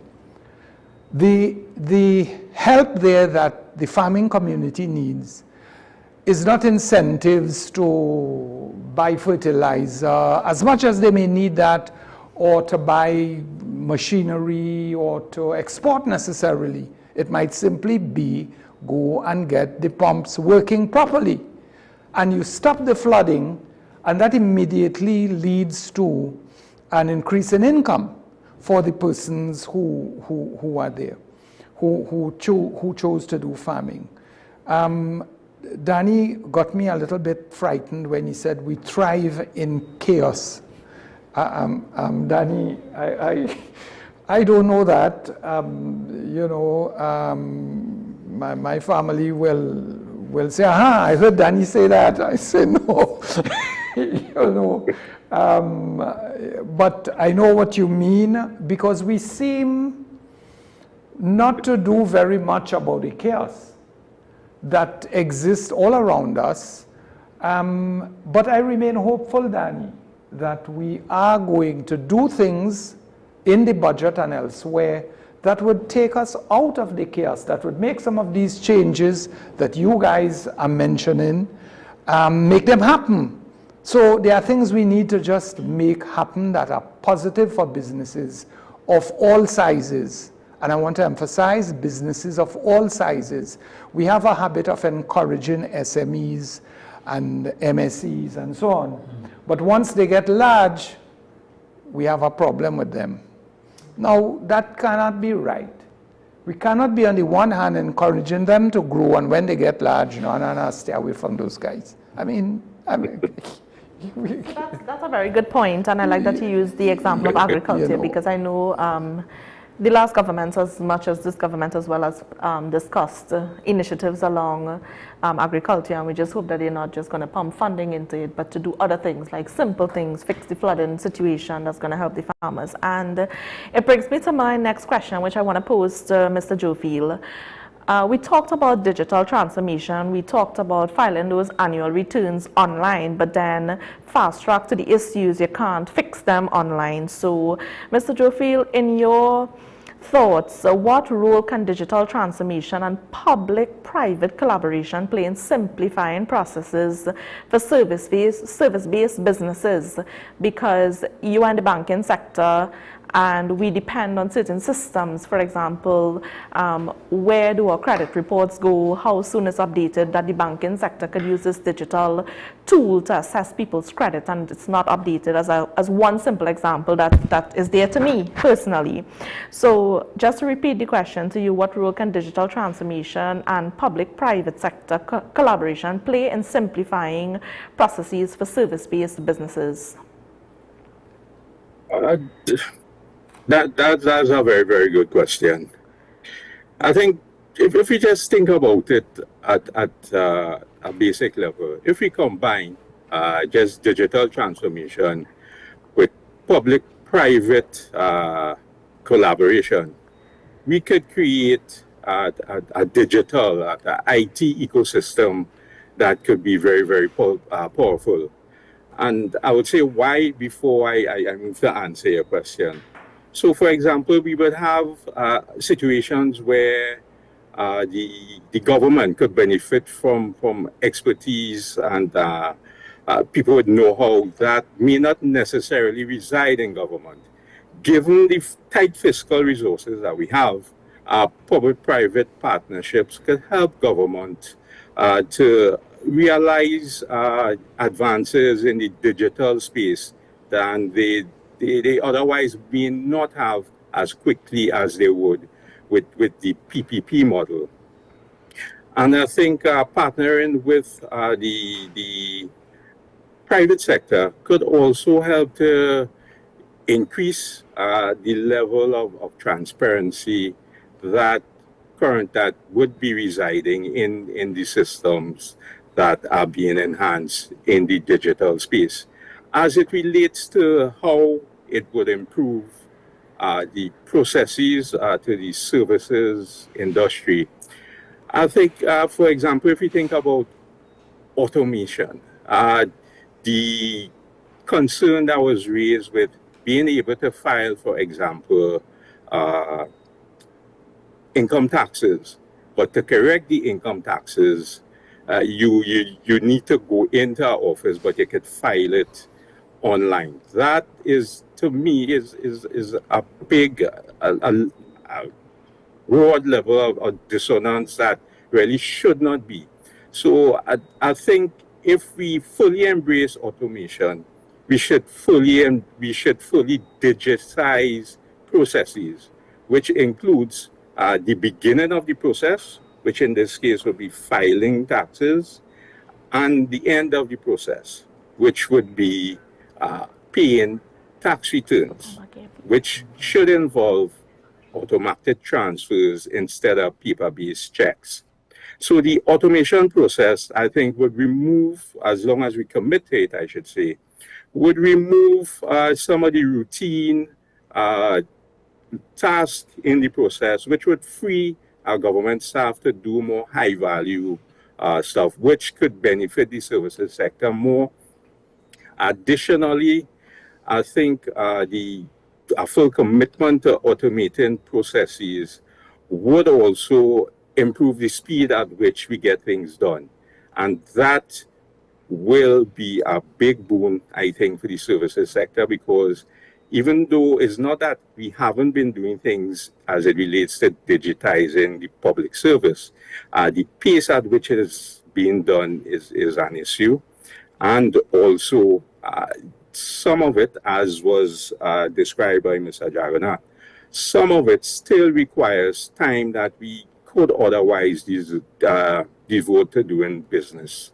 So I think we have a great opportunity to streamline government services once we commit fully to automation and digitization. Thank you so much. And Mr. Rollox, you spoke about data, and data is what filters into digital transformation. And we see that breakdown, which TTCSI always has a conversation about the public-private sector collaboration and how one can do, because we know public sector has less data than private sector, right? And that's a controversial point. So what are your thoughts around the importance of that public-private sector collaboration and simplifying processes to make sure that the ease of doing business is there? Yes, I think the whole topic of digitization, we see it around the world. If we just look in Africa, we see where agrarian or agriculture societies have just leapfrogged. In fact, there are some communities now that are doing their school online on a phone, right? So we can see how this improves access, right? I want to go back to one of the points I made, however, and this is the point about understanding this from the perspective of an ecosystem. It is said that culture will eat strategy for breakfast. And if we have these digital strategies and we want to do these public-private sector partnerships and we don't ground that in how we are, the people that we are, and how we work, we're going to have challenges. So I think we have to make sure we tailor, all right? I have a good example with the Agriculture Development Bank that we've done work with, right? So they have these centers for farmers to come into, but they're not close to where the farms are.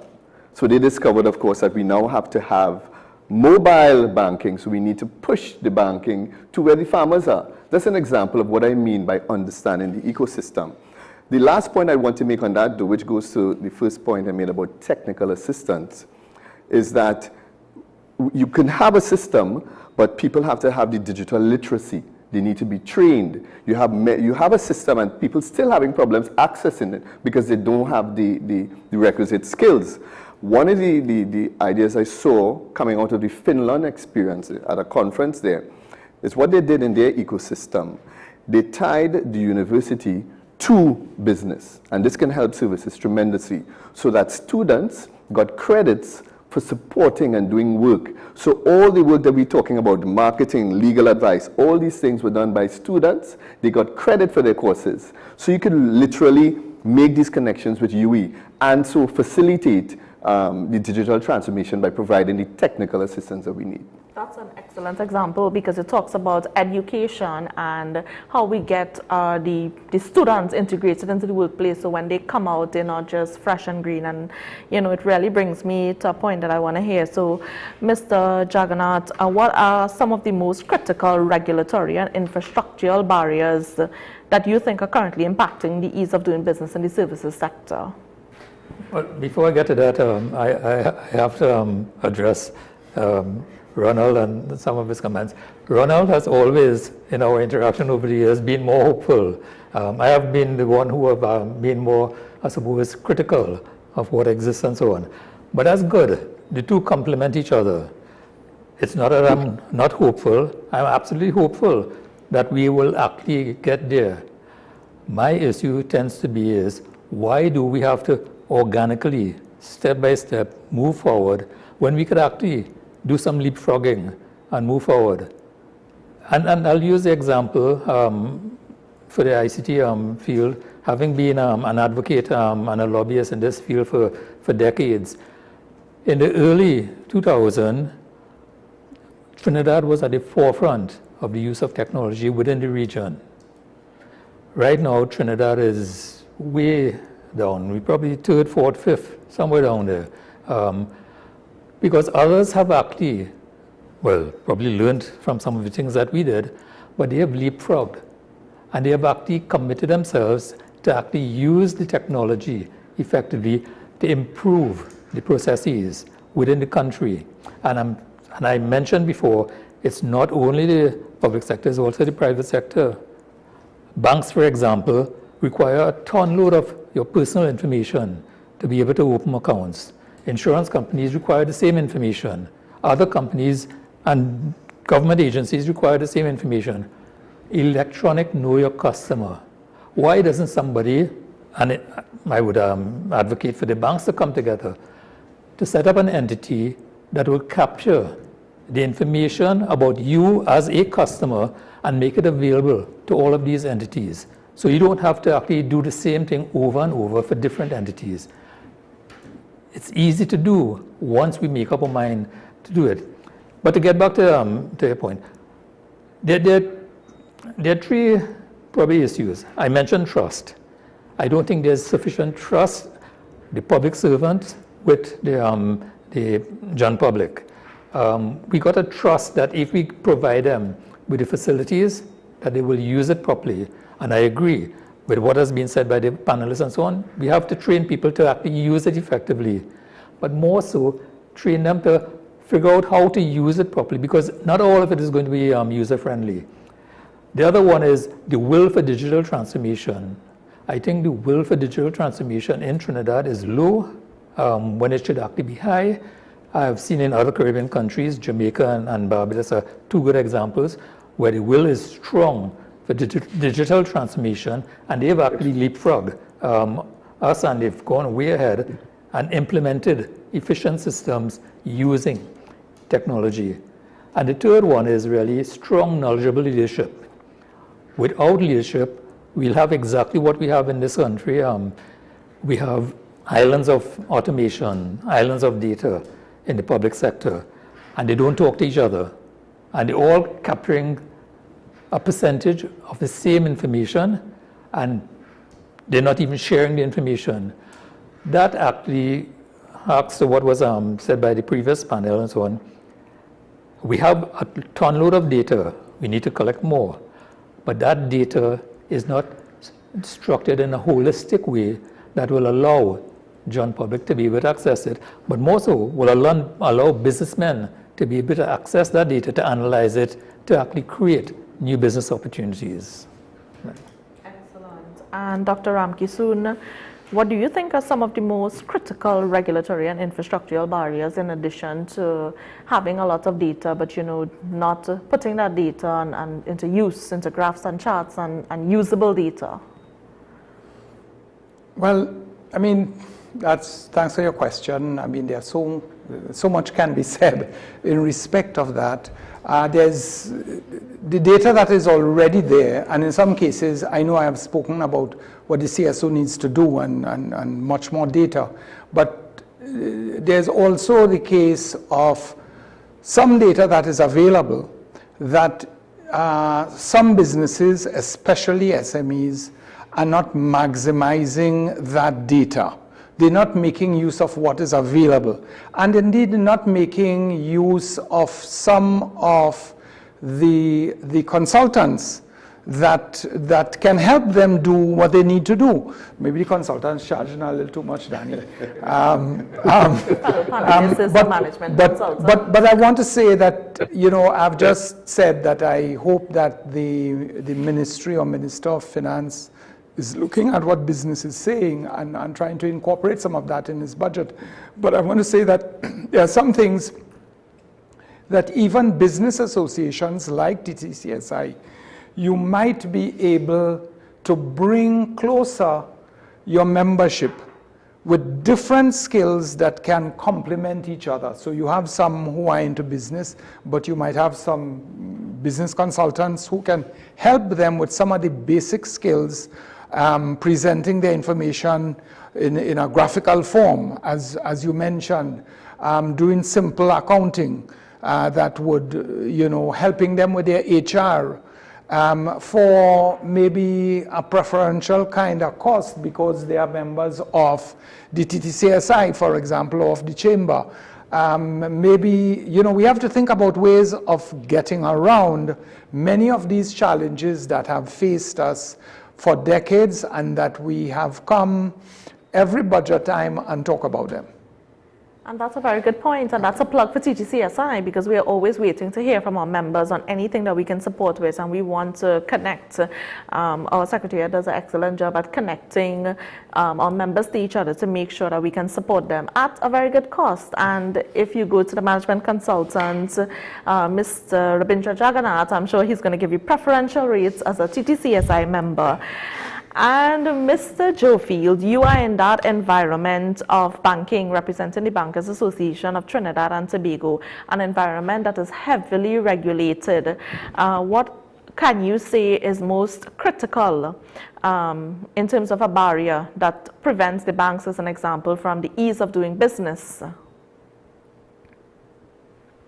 As it relates to the bank, in terms of ease of doing business, there are several things that come to mind. I would say one of them would be the tight foreign exchange market, because we know not being able to sell to customers for Forex in the quantities that they would need and want would be a hindrance to them being able to realize the level of revenues and profits that they would like, which will result in a hit on the economy, in that the economy would likely grow slower than would otherwise be the case.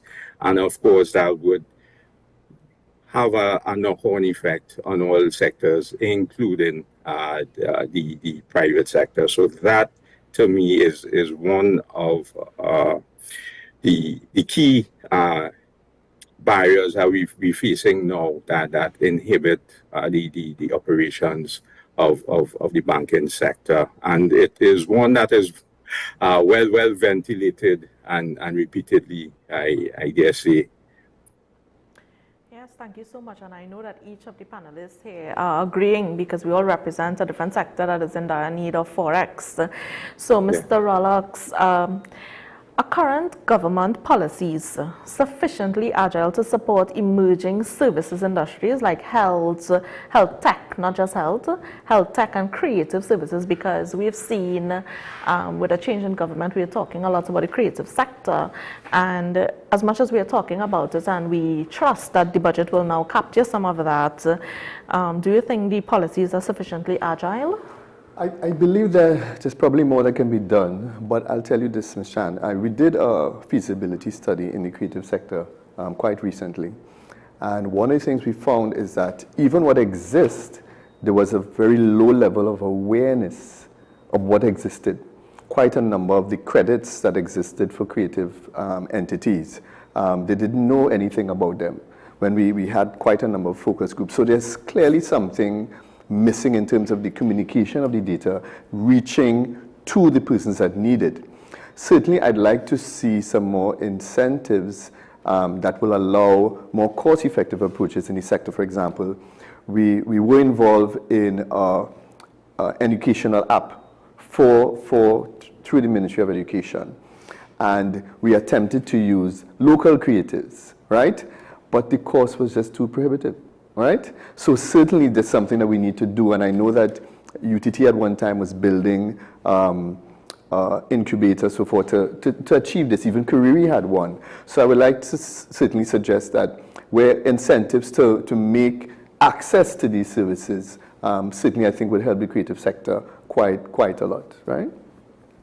Thank you so much. And Mr. Jagannath, this goes right up your alley. Do you think the current government policies that exist sufficiently agile to support emerging services? And I'll know that you'll speak a bit more on the creative side. And what about things like health tech? Because we heard the government, or the last government, talk about these robots in health and how we can use some of those things. What are your thoughts?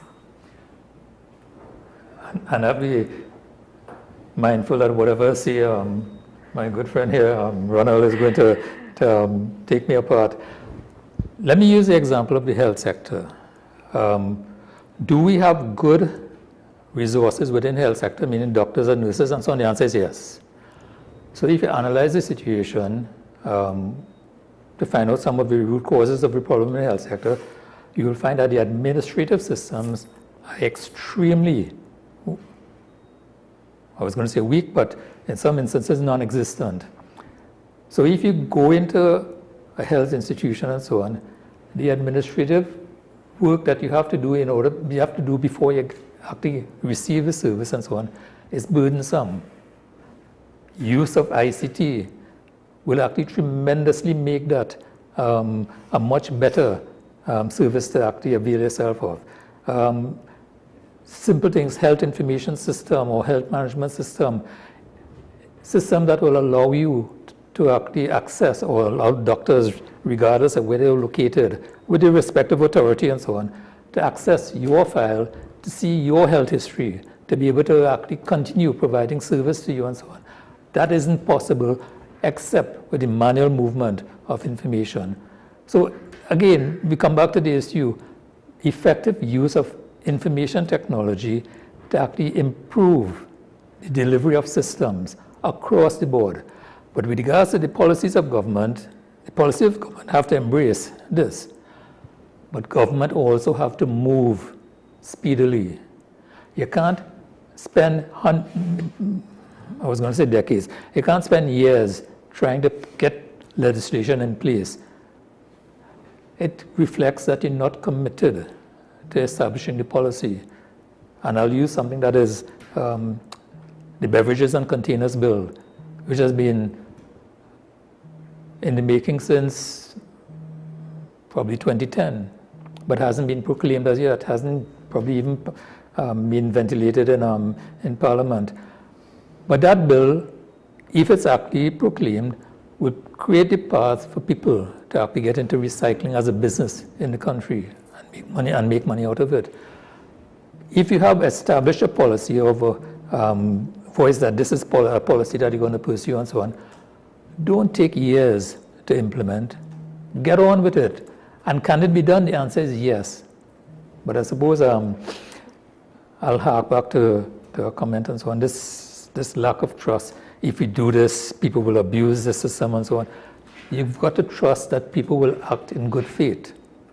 And in most instances, they will do so. Yeah. And it just brought up my thoughts right back to what you said, because I'm hearing talks about digitizing health records as an example. We know that's going to take a very long time, and we hope that this budget will take into consideration that.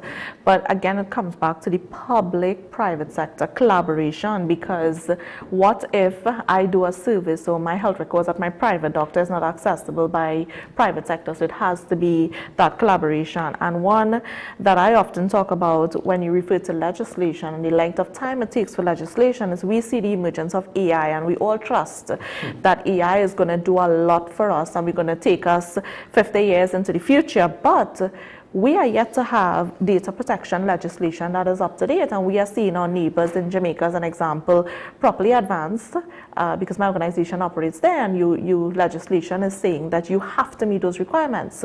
So you've touched on some really good points that really ties back to the ease of doing business, making sure that we have all the things. So AI, yes, can help us to do things more efficiently, but are there legislation growing as rapidly as ChatGPT 3.0 to 4.0, 5.0, and ChatGPT is just the simplest one. So I see that. And Dr. Ramkisoon, what are your thoughts on what Mr. Jagannath has said? Well, I think Danny has been a bit positive this evening, and I appreciate that. He has offered some solutions, and I appreciate that. I think having heard all that we have so far, I want to emphasize the creative sector and services in general, that we might be able to get away from some of the challenges in exporting commodities, in exporting goods. Small developing countries might be better able to do services in a big way.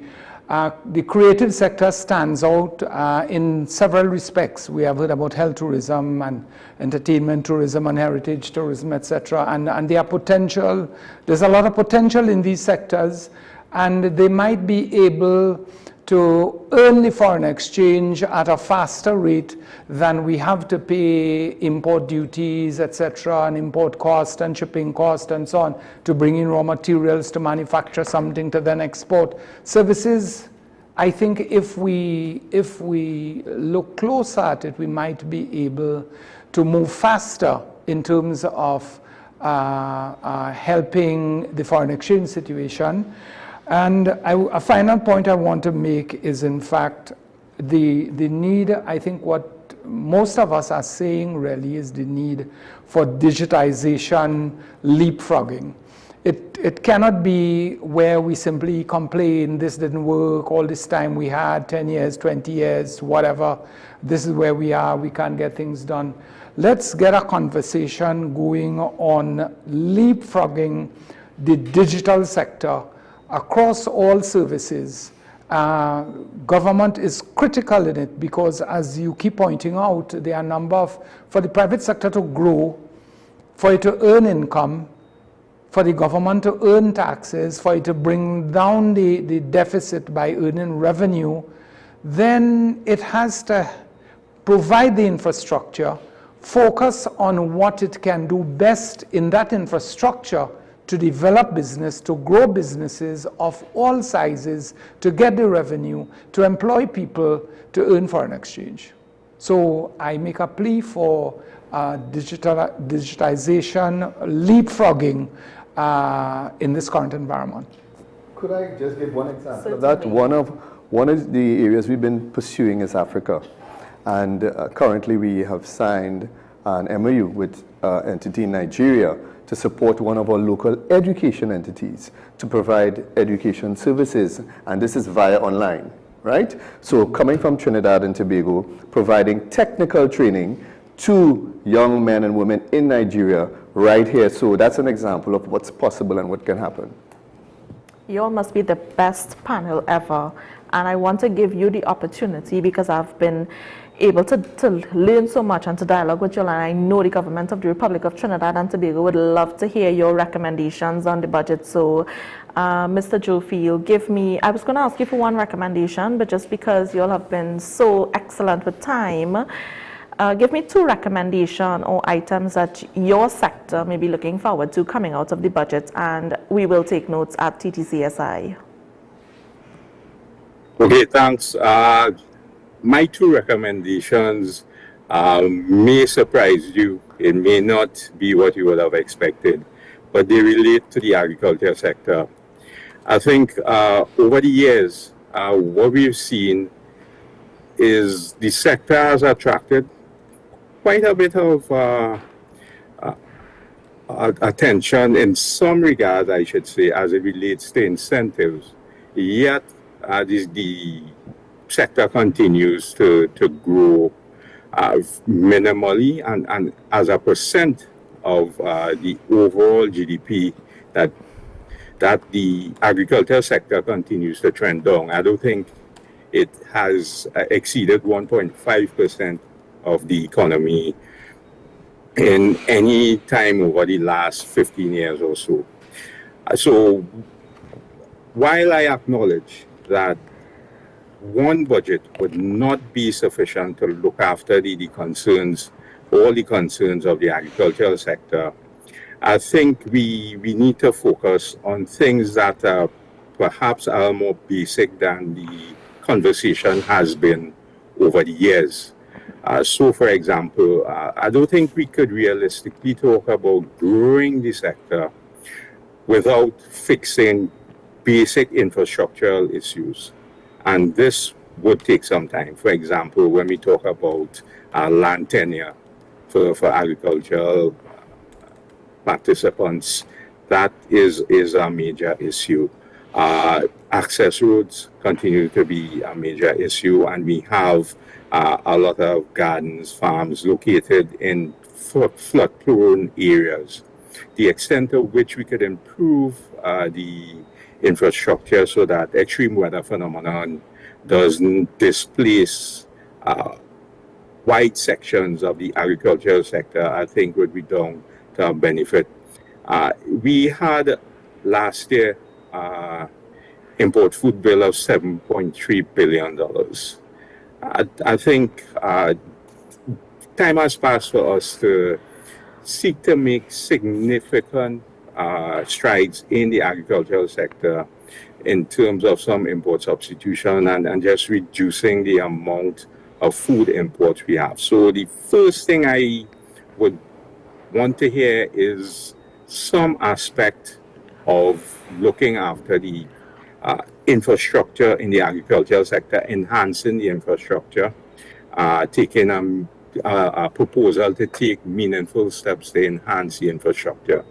The second thing I want to be directed towards the agricultural sector is enhancing the appeal of the sector. Notwithstanding the amount of technology that has been introduced in agriculture in recent years, I mean, we have things like precision farming and the like. I am of the view, and I might be wrong, but I'm of the view that many of our young people still see the sector as a overly labor-intensive, blue-collar industry that is not likely to generate a significant level of income that would make one comfortable. And that is a legitimate fear given some of the concerns I raised regarding infrastructure. I think enhancing the appeal of the agricultural sector to young persons may warrant us probably revisiting the curriculum, the school curriculum, to introduce agriculture to students at a younger age, and to give them some practical experiences, of course, with the technology, not just the overly burdensome aspect of it that they might fear.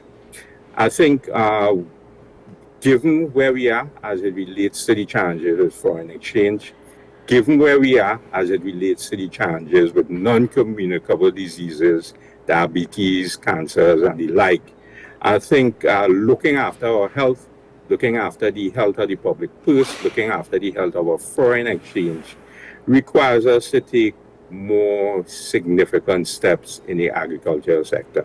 Thank you so very much. That was a very good point, and as you said, it also filters back into the banking sector, because you talk about land tenure, and that's some of the things that, you know, they would look at when farmers go for funding and that sort of thing. So thank you very much. And Mr. Rallox, two brief recommendations that you are looking forward coming out of this 2025 budget that's going to be for the next year. Well, I think definitely access to financing, access to credit. When we look at that value chain, throughout that entire customer value chain, the issue of finance, whether you want to do market research, whatever area of it, right? So certainly access to financing, and particularly, as was mentioned previously, alternative forms of financing, whether we're talking about venture capital, equity, governments coming in to provide guarantees, right? Those sort of incentives, lines of credit, trade financing, even lease financing. I know at one time we did have a lease financing company, you know, I don't know where that has gone now. So there are quite a number of entities that want to get equipment, but how do they get equipment? Lease financing will help tremendously. So I think that whole area of access to credit, we can look at a little bit more creatively.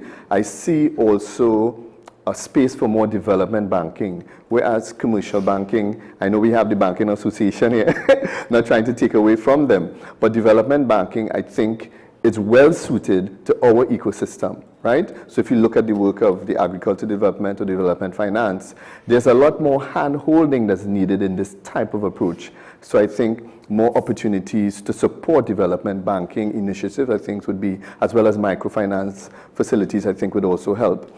The second thing for me would be technical assistance, which I mentioned before.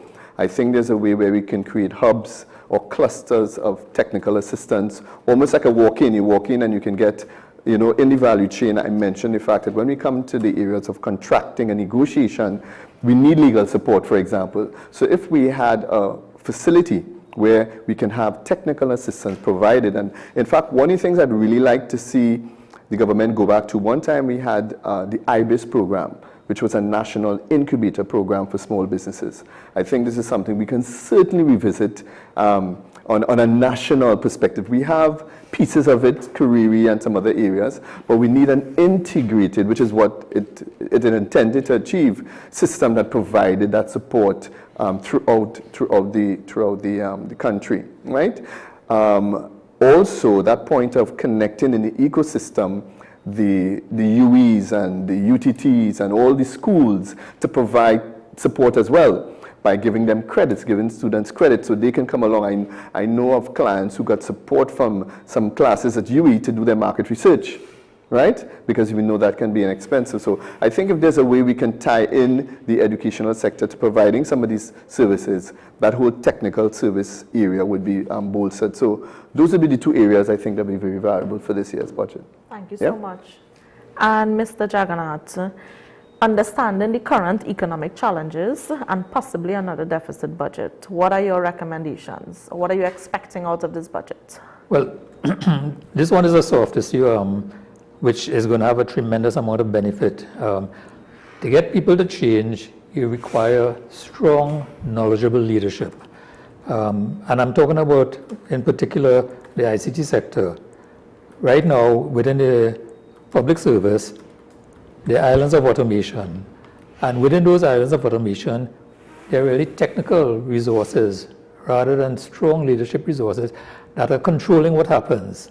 And that leads to really each different entity having their own data center and their own systems and so on, and not sharing. So we got to actually have a holistic approach, but having strong, knowledgeable leadership in ICT, and there are models, there are lots of models outside there we can follow, in particular the Singapore model, that will allow the public service to be more effective users of technology and deliver more efficient systems. The couple of other areas I'll mention just quickly. The Minister of Trade and Tourism Industries, does it? MTTI, spoke about a carnival complex. I am a firm believer in us establishing a carnival complex as a way to actually harness our creative sector. And the last one about, to respond to Mr. Jofield's comments about the agricultural sector, partnering in that sector is absolutely essential to deal with a lot of the issues. Cooperatives is a way to go, but a lot of the farmers in Trinidad do not want to partner with other farmers to establish cooperatives. Let's look at the Costa Rica model and see how that has been successful. Can we do the same thing in Trinidad? I say yes. And I'll stop there. Excellent. Thank you so much. And Dr. Ramkisoon. Ms. Chan, two two recommendations, and I'll start first. We all know that successive governments have been running deficits for many, many years now, and that has grown to be especially large. It is likely to be even higher in this budget.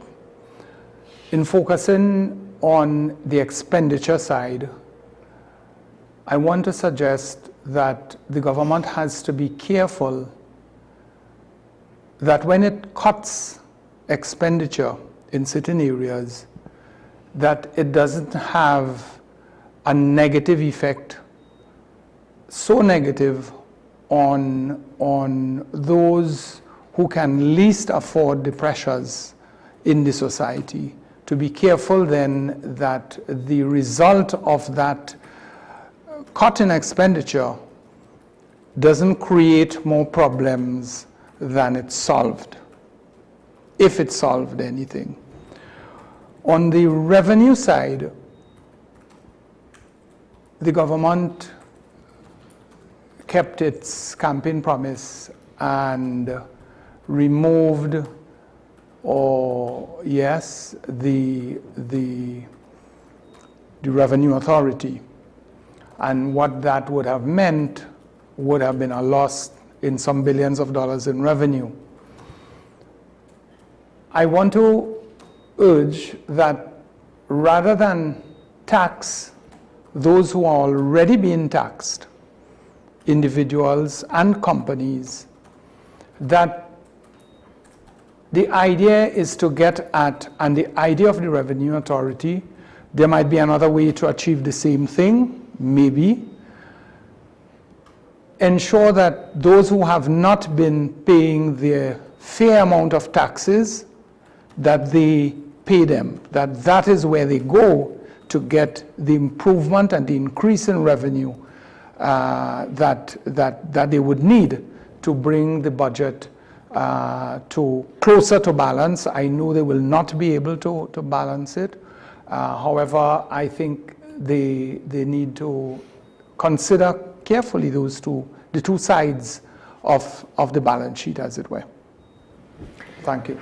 Thank you so much, and I consider myself very lucky to be able to moderate this dynamic panel. And just as a recap for anybody that is documenting a couple of recommendations that we would like to see coming out of this upcoming budget is a focus on the agricultural sector, not on just funding, but infrastructural issues to enhance the appeal of the sector, access to financing and credit, alternative forms of financing, guarantees, lines of credit, trade financing, development financing, and technical assistance, for example, technical hubs. Strong, knowledgeable leadership in ICT, Carnival Complex, which we've heard the Minister speak about, and partnering with the agricultural sector. And just to remind the government that we recognize that they kept their campaign promise, but tax those that are not being taxed, not those who are already being taxed. And all that's left for me to do is thank everyone, our viewers, our panelists. Dr. Ronald Ramkisoon, your stellar contributions this evening allowed the direction of both panels to flow seamlessly. Thank you. Mr. Noble Philip, your analysis of data demonstrates why MFO is on the top of its game. Mr. Troy Passard of the Shipping Association, your service is crucial towards all that we do. Thank you for letting your voice be heard.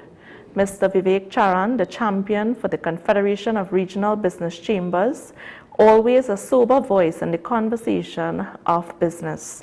And to my panel, Mr. Raul Rollocks of Asriage. If you didn't know him before, look him up so he can help your business to get to their desired destinations.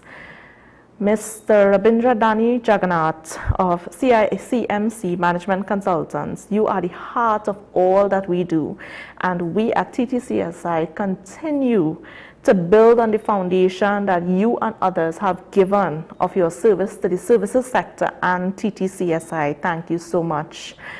Mr. Garvin Jofield, another brilliant economic mind. Thank you to the Bankers Association of Trinidad and Tobago for lending him to us. Your pearls of wisdom were priceless. And to our TTCSI President and first moderator this evening, thank you, Madam. Thank you for your continued leadership and volunteerism for the services sector. I'm very happy that I have the opportunity to be led and worked with you.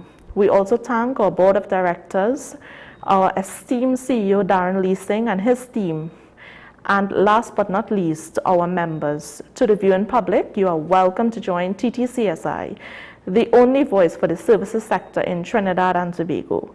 To do so, simply email us at marketing@ttcsi.org or call us at 622-9229. I am Kimberly Chan, and I would like to thank Rodney Ghani and the WESN team for facilitating TTCSI's pre-budget discussion, unlocking service sector growth, building confidence, and enabling business. Thank you.